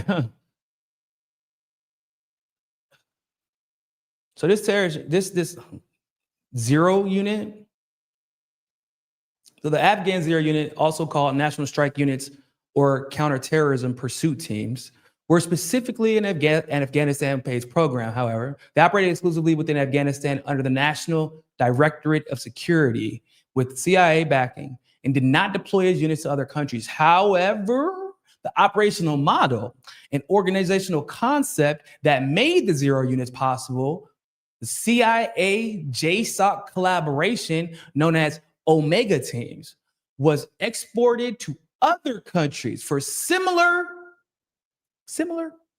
counterterrorism purposes. The zero units in Afghanistan were managed by the Omega Teams, a joint CIA JSOC program that combines CIA intelligence capabilities with elite U.S. Special Operations Forces. This program used legal mechanism called sheep dipping. Sheep dipping. Yeah, you can imagine why they call it that. Where JSOC operators were nominally employed by the CIA to operate under Title 50 covert action authority rather than military Title 10 authority, allowing them to conduct operations with reduced oversight. That's what this do. So my point explaining this is this guy was not, this is the zero team, the zero unit, excuse me, that he was a part of. He wasn't part of the only one. That one was exclusive to Afghanistan.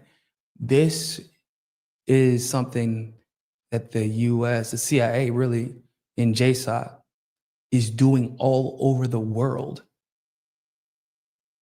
It is a unit.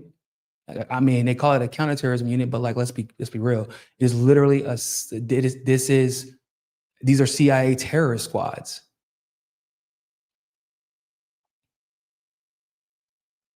Look, Somalia saw the creation of Alpha Group, a CIA-trained counterterrorism unit modeled after Omega teams, founded in Mogadishu, and technically under Somalia's National Intelligence and Security Agency. It functioned as a de facto CIA unit.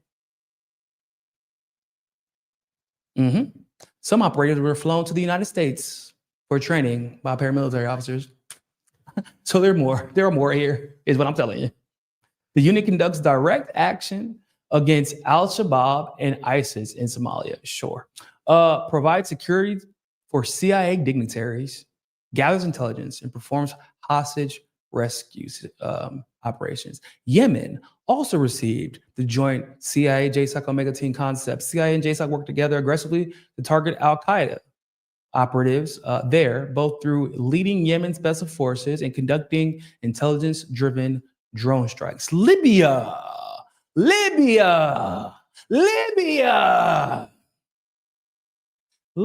reportedly on the verge of receiving an Omega-style program before the 2012 Benghazi attack caused the CIA to scrap those plans. Yeah, we know why. We know why. They already got what they wanted. Yeah, man. They call them surrogates for counterterrorism operations across the world. Well, that's a wild. I've heard surrogate used to describe a lot of jobs. I ain't never heard it used like that. Like, y'all, I'm a counterterrorism surrogate. What does that mean? I'll just be killing motherfuckers on behalf of the US, but it makes it sound like we're a little bit more altruistic and well-meaning if we call ourselves surrogates. Basically. That is nuts. But this is what this man was doing. And so if he was brought, he was brought here from Afghanistan. I told y'all that they were brought here, there were some brought here from Somalia. So this Yemen situation, now that the Houthis are in charge, you think that there are probably some that got brought here from Yemen too? Brought to you, like, you think? So like Trump, because that Yemen situation happened under Trump, if I'm not mistaken. Remember, we kept saying like, hey man, stop fucking arming terrorists and bomb in Saudi Arabia to attack Yemen. Get the fuck out of Yemen. Oh,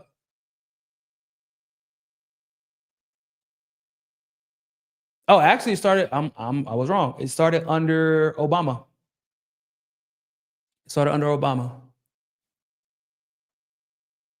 Which I guess kind of makes sense. Oh yeah, it did make sense. We were expecting Obama to end the operations in Yemen, and then Trump continued them after saying that he was going to end all wars and all that good shit. So, yeah. Anyway, so after the Houthis took over, where do you think they went? Do y'all think they just stayed? And why haven't we heard about this vetting? Think about how many of these fucking terrorists, basically, these CIA trained terrorists that do work on behalf of the US against whatever government, whatever problem, whatever boundary stands in the way of the US conquering a nation. How many of them have gotten into this country? Why have we not learned about these vetting processes or these programs to bring them here until this man killed a National Guardsman and shot another one and put him in critical condition? And this was happening under the Trump administration. It happened under Biden. It happened under Obama. Happened under Trump. Or it happened under Biden. So it happened under all three. And yet Trump is now talking about third world countries and we got to do a better job monitoring surveillance. And we get to monitor and surveil people, innocent people really, coming in, just trying to make a better life for themselves, really probably avoiding American imperialism and Western imperialism in general. Never going to spy on them and use this as an excuse like we didn't have any way to know, no possible fucking way to figure out that this guy was a trained killer who worked on behalf of the CIA, that he wasn't a war criminal. They had no idea. Calling the problem and then pretending to be the solution to the same problem that you caused. Holy shit. Countries ran by sociopaths.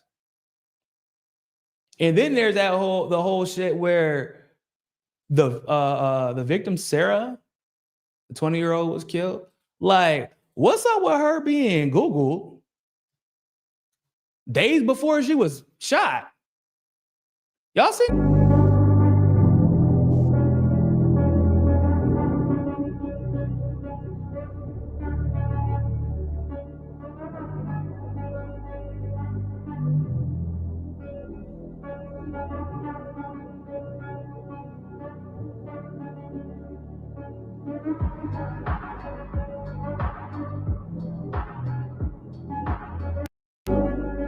Like, what? And they found out too that the other victim, his name was Jonathan, he was also Googled. He was Googled in Tel Aviv also. What? Like, are you kidding me, bro? And we were just supposed to be like, yeah, man, everything's cool, everything's normal. While the Trump uses this to their advantage to push immigration policies, like, and pretend like because that's what Trump does, right? Trump would be like, those damn Muslims, and then go shake Jelani's hand like, hey, man, you're a good-looking guy. I know you had a tough life. Glad you made it. Let's lift those sanctions right up off you. That's what he does. Oh, man, gotta fuck them cartels. That damn narco dictator. Oh, well, hey, well, hold up. Naboa, what's good, bro? Juan Hernandez. ¿Qué pasó, eh? For real? Like, that's what he does every time. I've never seen somebody talk out of both sides of their neck as much as Trump does. Like, it is insane. And how, like, obnoxious he is about it. It makes sense that his approval ratings are so low. Because I know the American people. I know the education system there is suspect. The public school education system in the U.S. is suspect. We all know. But, like, damn, the world ain't that damn dumb. Like, bro, I know the algorithms are even corrupted on social media, but the algorithms are not that bad that you can say one thing and then 30 seconds later do the exact opposite and no one's going to notice it, because that has been Trump's entire administration since 2020 or since 2024, excuse me. Like, once he became president, he's like, yep, I'm going to do this. Or I'm gonna do this, or I'm gonna say this and then do this. I'm gonna do this and then say this. And I'm gonna say this and then do this. Yeah, and hopefully nobody sees it and nobody figures it out. It's insane. Like, and in Israel is always in the fucking corner somewhere. They're always in the shadows, like, yeah, look, another one.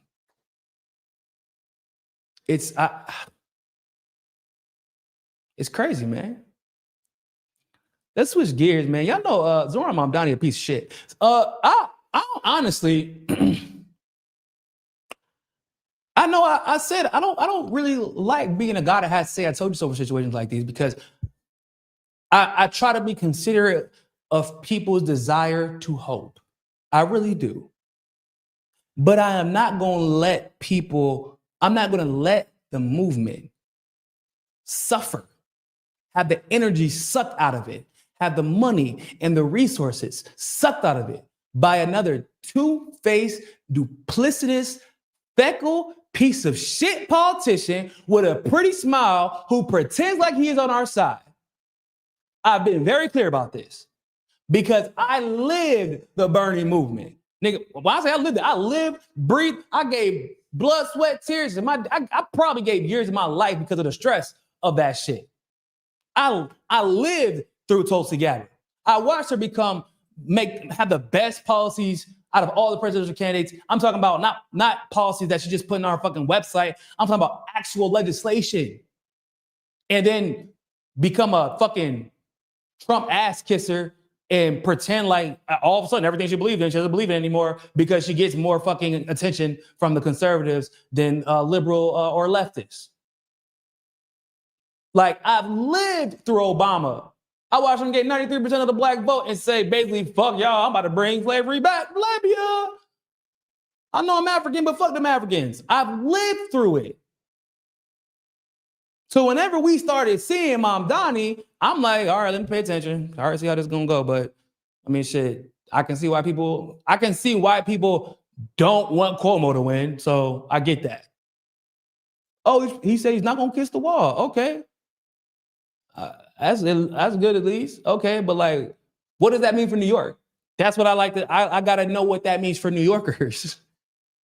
Is your policy gonna represent the hype you get from saying one cool, snazzy line and getting famous on social media? And then you start seeing endorsements from the establishment. And then it's not just the endorsements themselves. What pissed me off was him constantly, oh man, how do you say it? Oh, sorry, my brain's going to Portuguese. I'm trying to, constantly like celebrating the endorsements on social media, celebrating the endorsement from Elizabeth Warren, celebrating the endorsements from the Democratic establishment, begging for the endorsements from people like Hakeem Jeffries. Right? Like, okay, that's weird. Because my thing is, you can endorse me how you want to. I'm going to be like, yeah, fuck all that noise. Like, I don't want your endorsement. That's what I would say. Oh, yeah, man, this person endorsed you. Oh, really? Yeah, man. Hey, honestly, fuck them. Zionist piece of shit. I wouldn't say it like that if I was running for office, but it'd be damn close to it. I don't really care about it. I don't want that endorsement at all. You can keep that shit. I don't want people to think that me and him got the same agenda. We do not. And if he says that he does, he or she is lying. That's what I would do if I was in his position. But he did. He went on social media and kept pretending kept celebrating these endorsements. So he finally wins. And I tell people, yo, did y'all telling me ignore everything that I'm seeing with my lying eyes? I said, okay. Then he said he's gonna keep Jessica Tisch on the payroll, gonna keep her as police commissioner. And I said, hold up, real quick, double back. I thought the whole thing that y'all have been hitting me with recently was but he's pro-Palestine. He's more important, he's anti-Zionist. I said, Jessica Tisch is a rabid Zionist. But just for practicality's sake, it isn't that just that she's a rabid Zionist, it's that during the pro-Palestine protests, she was letting her NYPD bust up college students. And he like, yeah, I'm gonna keep her. Okay, so what does it matter if you say you're not gonna kiss the wall? What does it matter if you say you're pro-Palestine? What does it matter if you talk about being Muslim? What does it matter if you are Muslim? If you're going to keep somebody who lets their police department brutalize college students for being anti-genocide. So I said, so the natural conclusion will be those anti-Palestine protests, anti-Zionist pro-Palestine protests that you think will now be saved because Zoran Mamdani is the president, Jessica Tisch is still in charge.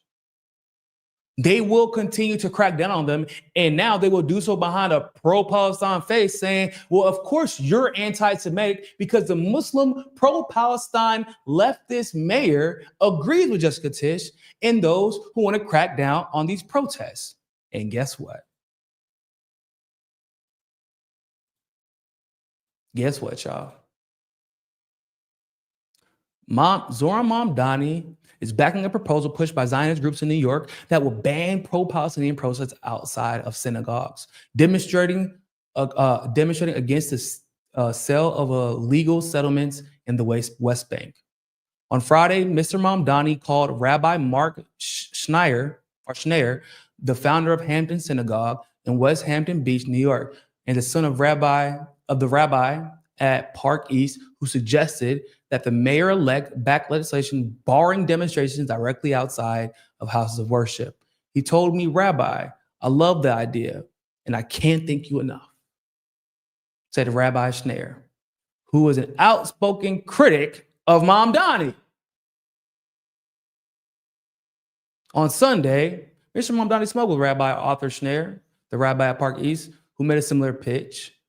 And Liz Kruger, the state senator whose district encompasses Park East, said she was considering introducing legislation advancing the idea in Albany.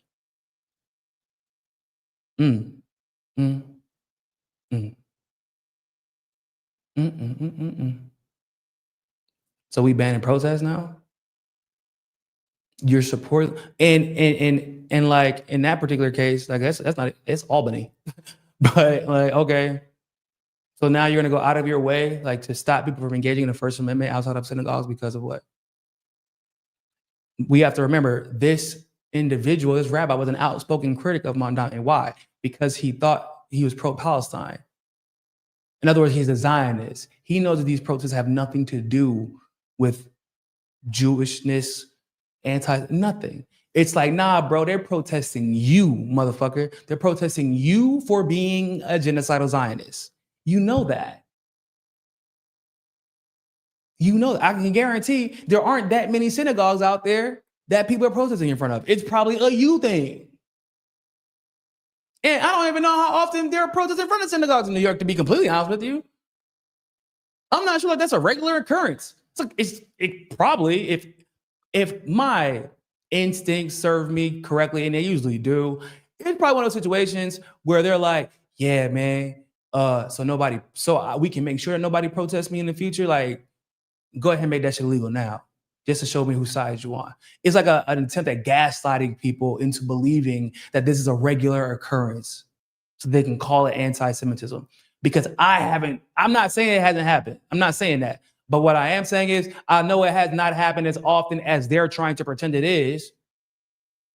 Because if it was happening, right? If it was happening that often, Mamdani would have already said something about it, because he would have been asked, oh, there was a protest in front of this big synagogue in New York. What do you think about that? Do you think we should allow it? Do you think it's anti-Semitic? We know that he would have been asked about it if it was happening as often as the college protests were happening, even close to it. But it wasn't, and it isn't.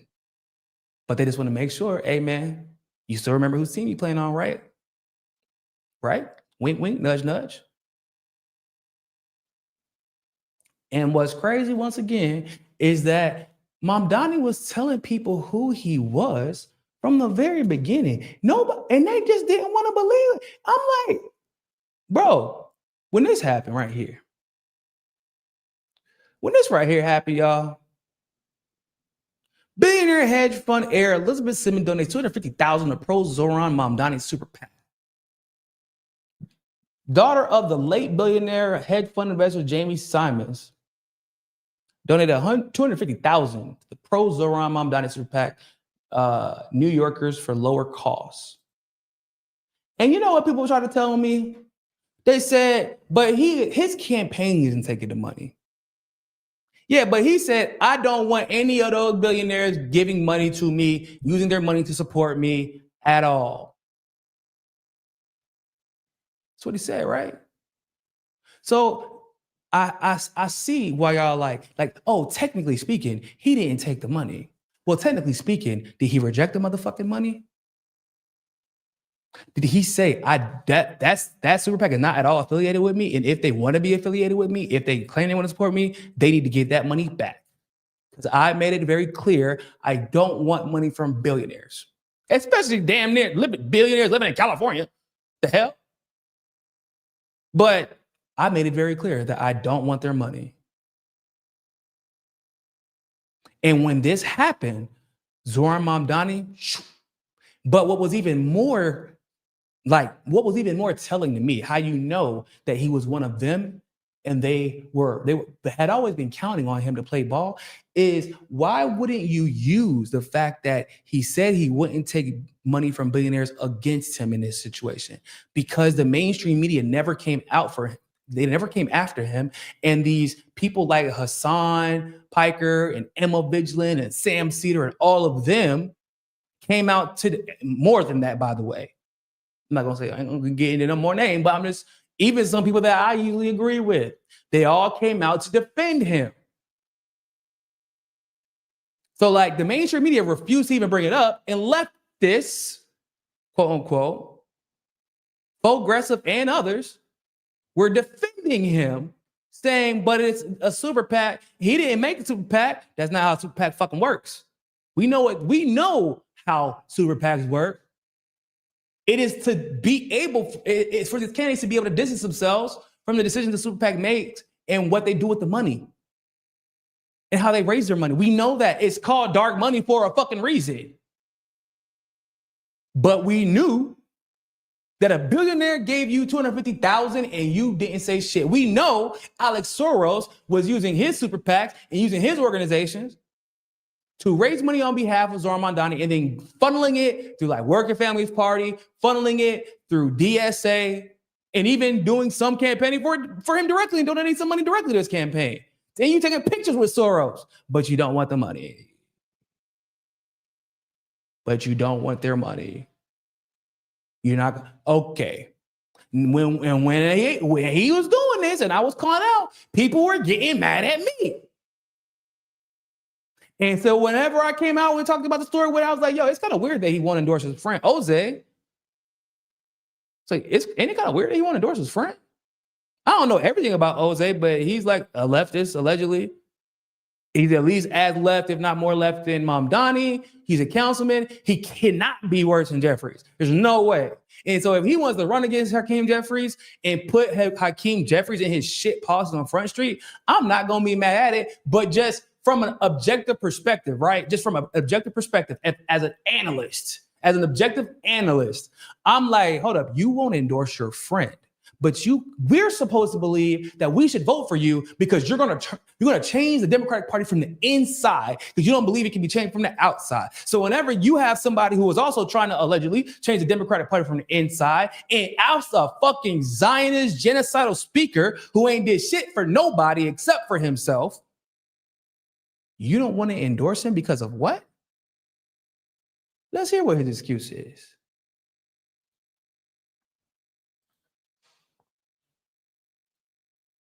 I want to hear what this. Let's hear what he said about that.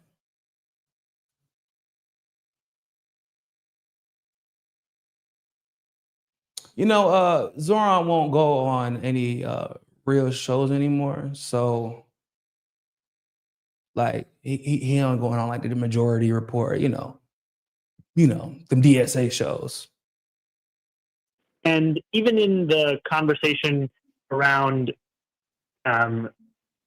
the question of primary challenges, and much of this I would say is typically private within DSA, but everything I've said has been reported publicly, so I might as well just speak about it to you directly. I went to the endorsement forum that was considering whether or not to endorse C in that primary challenge, and what I said there is that this is not a question of the ballot box of who you would rather vote for. This is a question of how you want to spend the next year. It's not a question about, it's an endorsement, sir. It's not a question of the ballot box of who you want to vote for. It's how you want to spend the next year. What? No, it's definitely a question of the ballot box and who they want to vote for. I think like that's the point of an endorsement for. Oh, and by the way, I don't know if y'all remember, but if you follow me on Instagram at Real Niko House, you probably do remember. People were telling me, I won't believe this.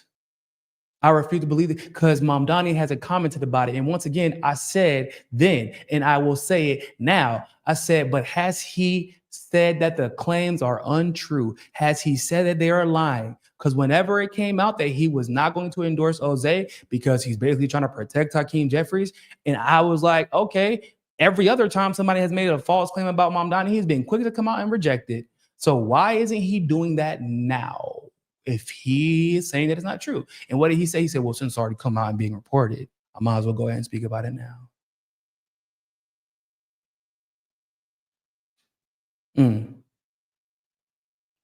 If it's untrue, this is politics. If it's untrue, you can just say it's untrue and be done with it.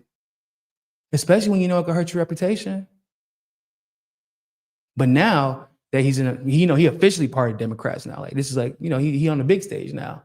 Now I gotta come out and use my Obama, my Obama rhetoric, which is basically just saying a bunch of shit without saying nothing to justify my duplicity. Because that's how, that's how the Democrats measure how they're going to, how much power you're going to get within the party. You got to be able to convince people with your bullshit, right? So that's what he's doing now. He's actually been on like a little podcasting tour recently because everybody's on his head.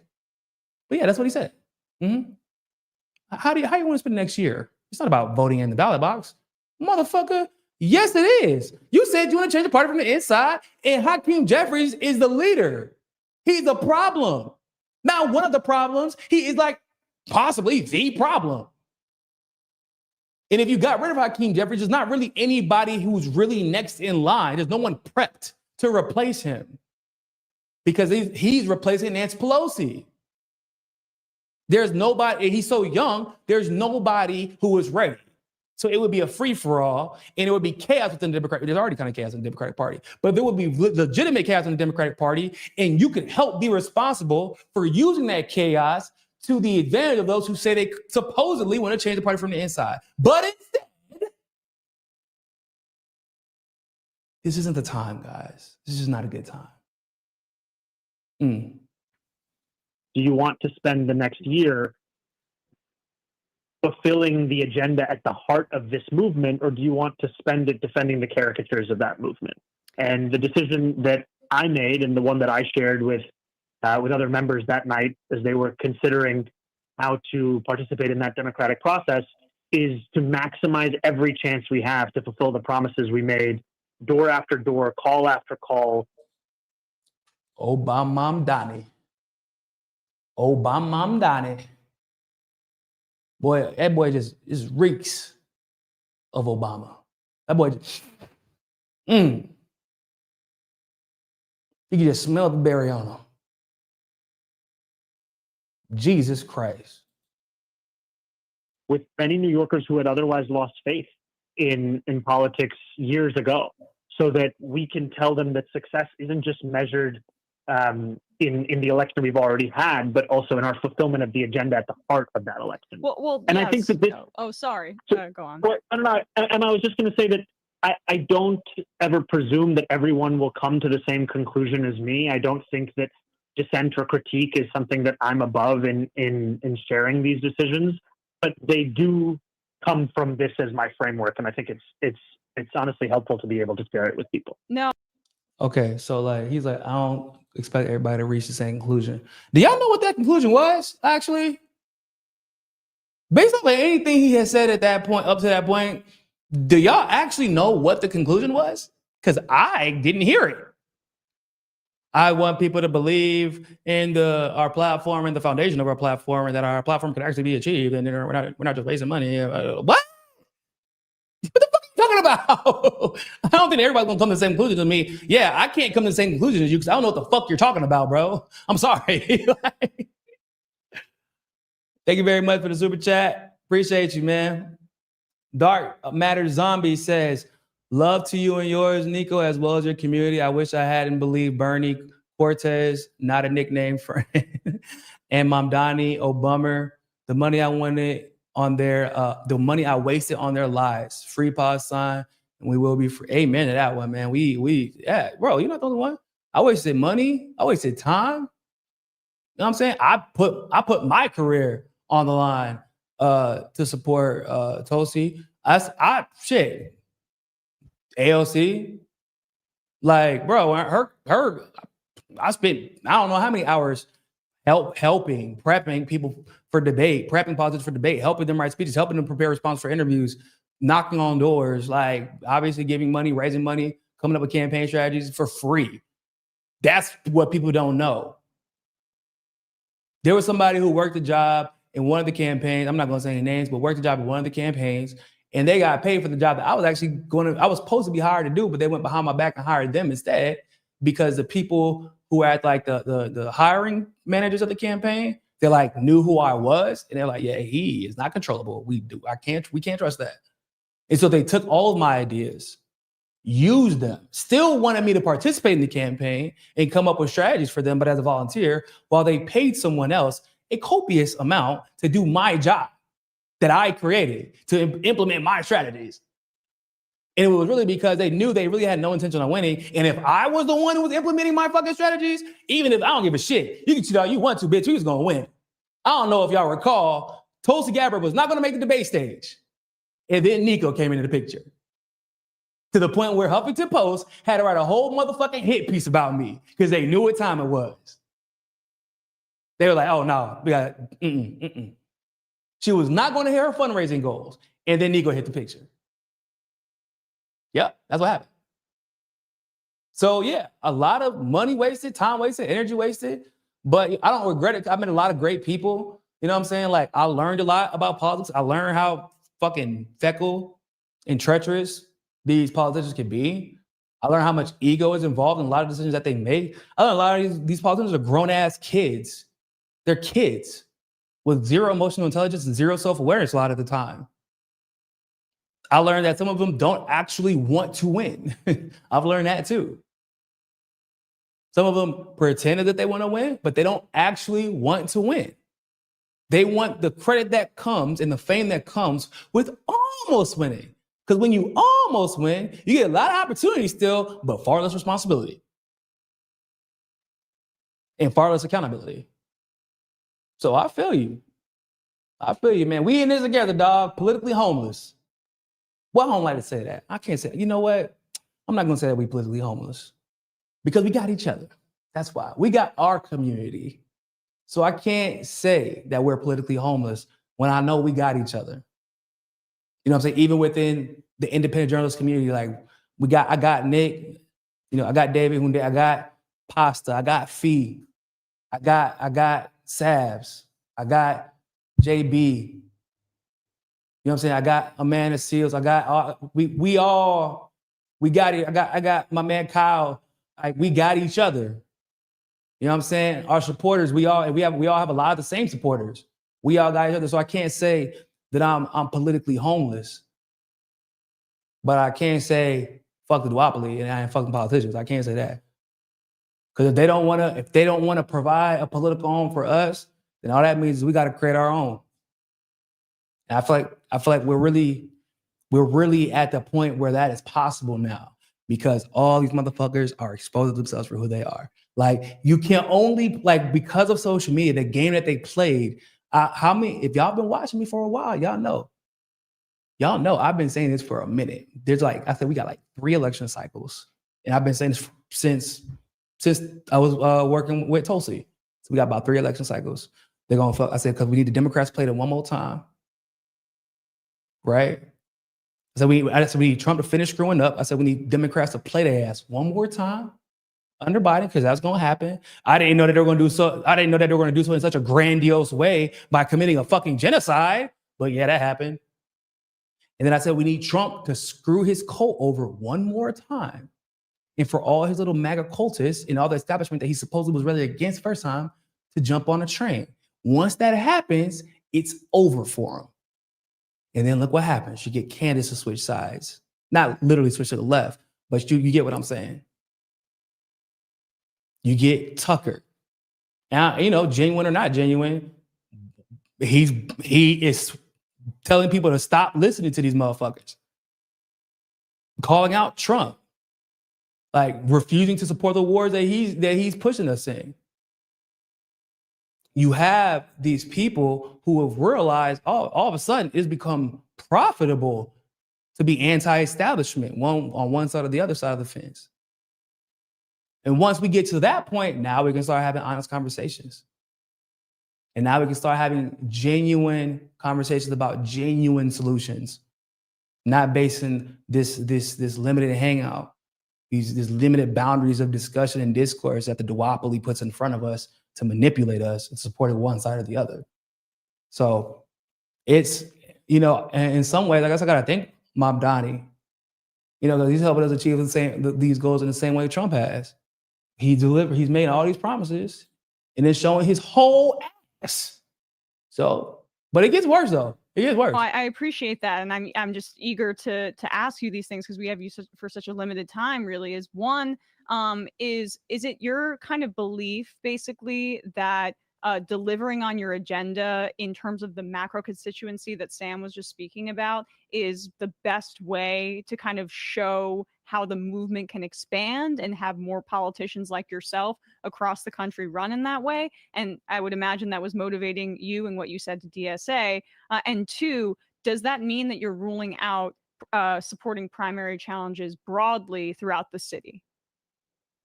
No, that I've made no sweeping decision on something at like a larger level as that.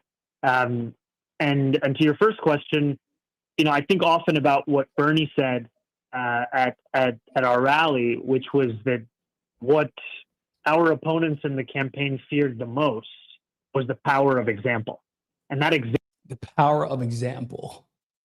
No, I think what like people would want them to fear is the power of you actually using your mandate to push the policies and get the policies you promise everybody. Fuck an example, like do the job that you said you were going to do. Like that would actually scare people. Like at one point, Bernie does have, he's correct in a sense. In 2016, the power of example was a problem because you were creating a movement and potentially a mandate that would wake people up and call attention to the shit that was the damage that the establishment was doing, right? So yeah, maybe in 2016 the power of example was a problem. Now the power of policy, that's what these motherfuckers would be scared of. But you ain't doing that. So and also, why the hell is this in Bernie? That boy been castrated.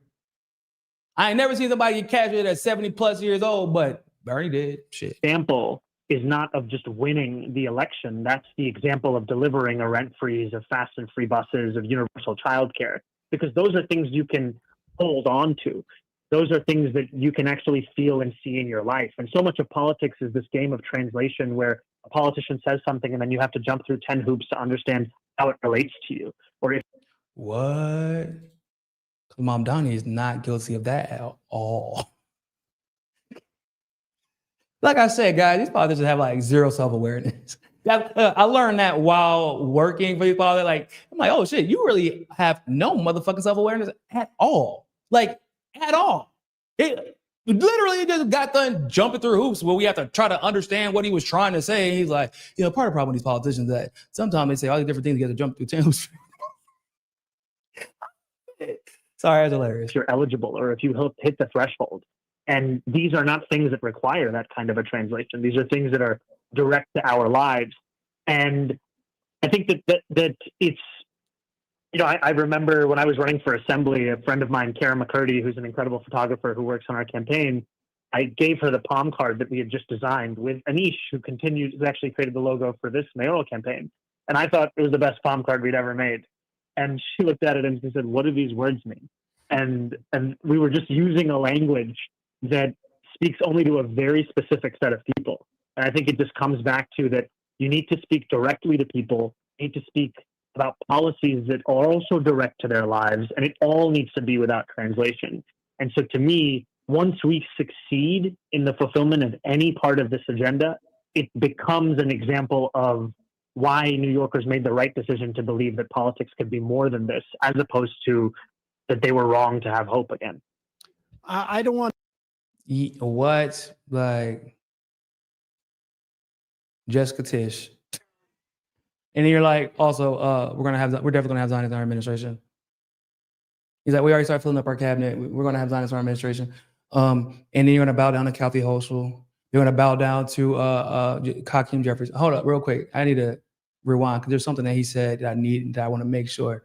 That And even in the conversation around, you know, the question of primary challenges, and you know, much of this I would say is typically private within DSA, but everything I've said has been reported publicly, so I might as well just speak about it to you directly. Is, you know, I went to the endorsement forum that was considering whether or not to endorse C in that primary challenge, and what I said there is that this is not a question of the ballot box of who you would rather vote for. This is a question of how you want to spend the next year. Do you want to spend the next year fulfilling the agenda at the heart of this movement, or do you want to spend it defending the caricatures of that movement? Y'all hear that? Do you want to spend it fulfilling the agenda of this movement, or do you want to fulfill it supporting the caricatures of that movement? Bro, did you just call your boy, your man's a caricature? Like, did you just think, y'all, he just said, do you want to spend the next year fulfilling your movement or fulfilling the caricatures of that movement? I want to know how I mean, I guess in practice, yeah, I agree, right? Because that's what I consider like Elizabeth Warren to be, and definitely considered her to be back in the day, especially. Like, that's what I consider AOC to be, even, right? A caricature of the movement. Mamdani is too, ironically. But like, let's just say in practice, right? How would getting rid of Hakeem Jeffries, endorsing Jose in this particular case, because Mamdani, he's talking about endorsing Jose, how would that impede your fulfillment of the reforms that you want to implement? How would that, how? How do you want to spend the next year? What are you trying to tell me? Because if you're the mayor of New York and you can't walk and fucking chew gum, you shouldn't be the mayor of New York. I have zero confidence in your ability to get anything done if helping get rid of one of the worst establishment Democrats, but simultaneously one of the most powerful establishment Democrats in Congress, while fulfilling your agenda for New York, the city of New York, not even the state, just the city. If you can't do both of those things, then why do you need to be the mayor?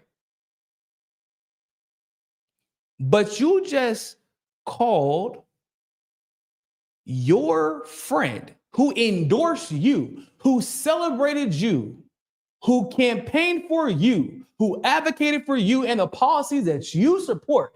You just called him, you said fighting for him would be fighting for a caricature of the movement. And y'all think, so once again, I propose the question, ladies and gentlemen.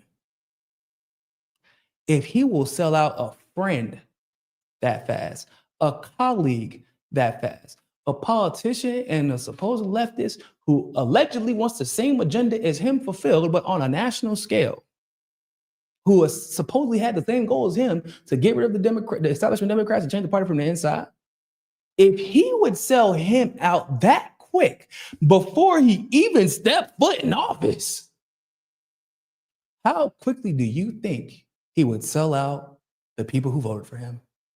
People who don't have names, people who's never been over his house, never shook his hand,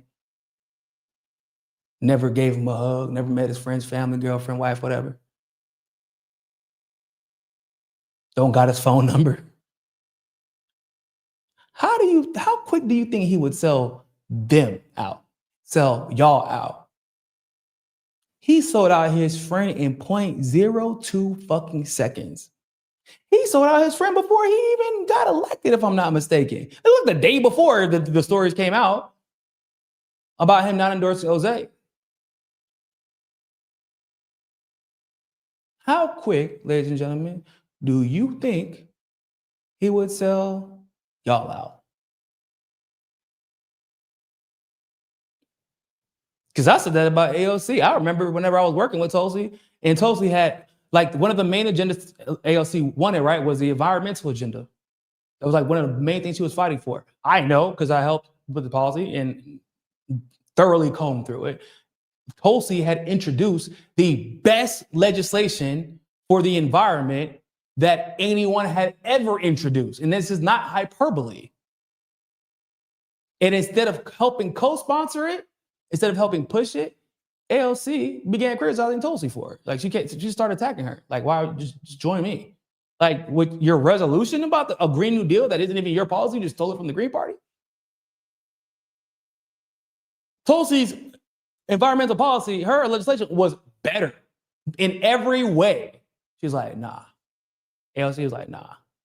Whenever AOC threw Tyra under the bus, after she knew Joe Biden had sexually assaulted her, she was like, yeah, I know, but yeah.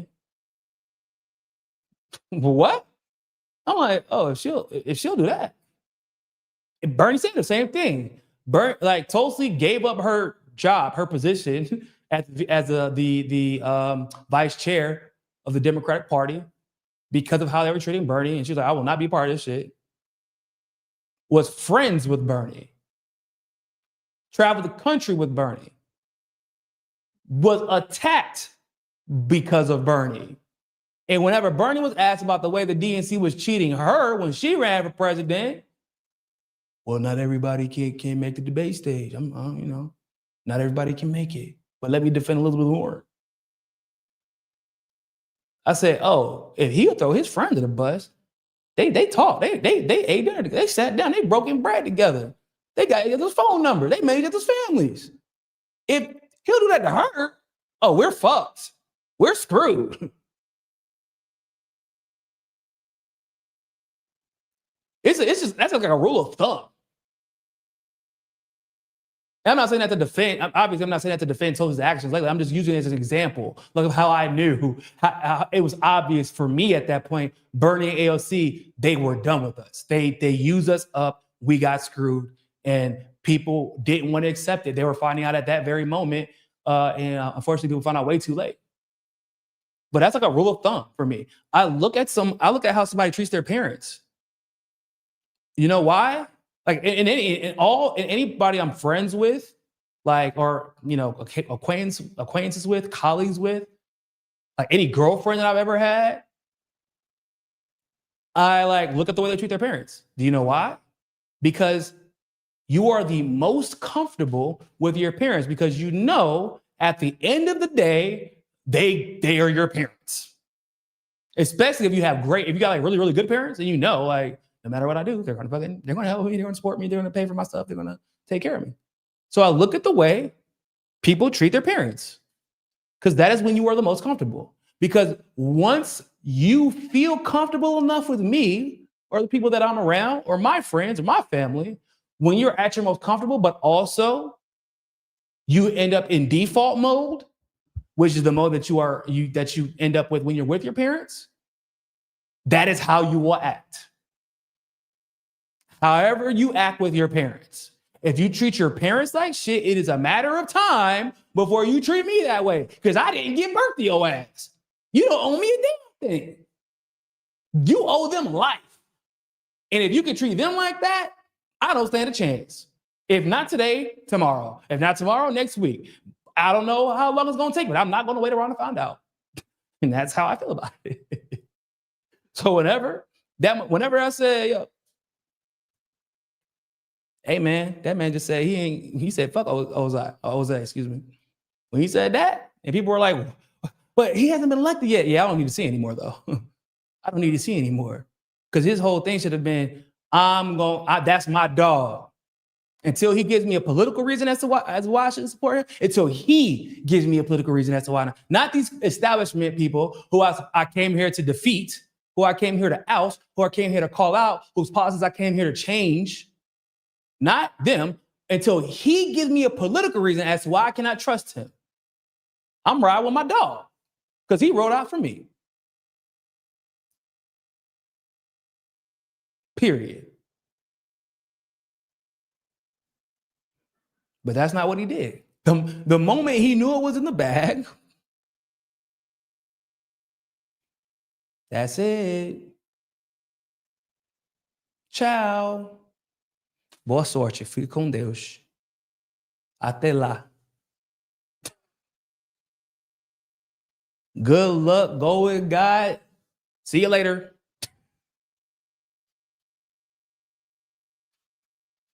So, yeah, man.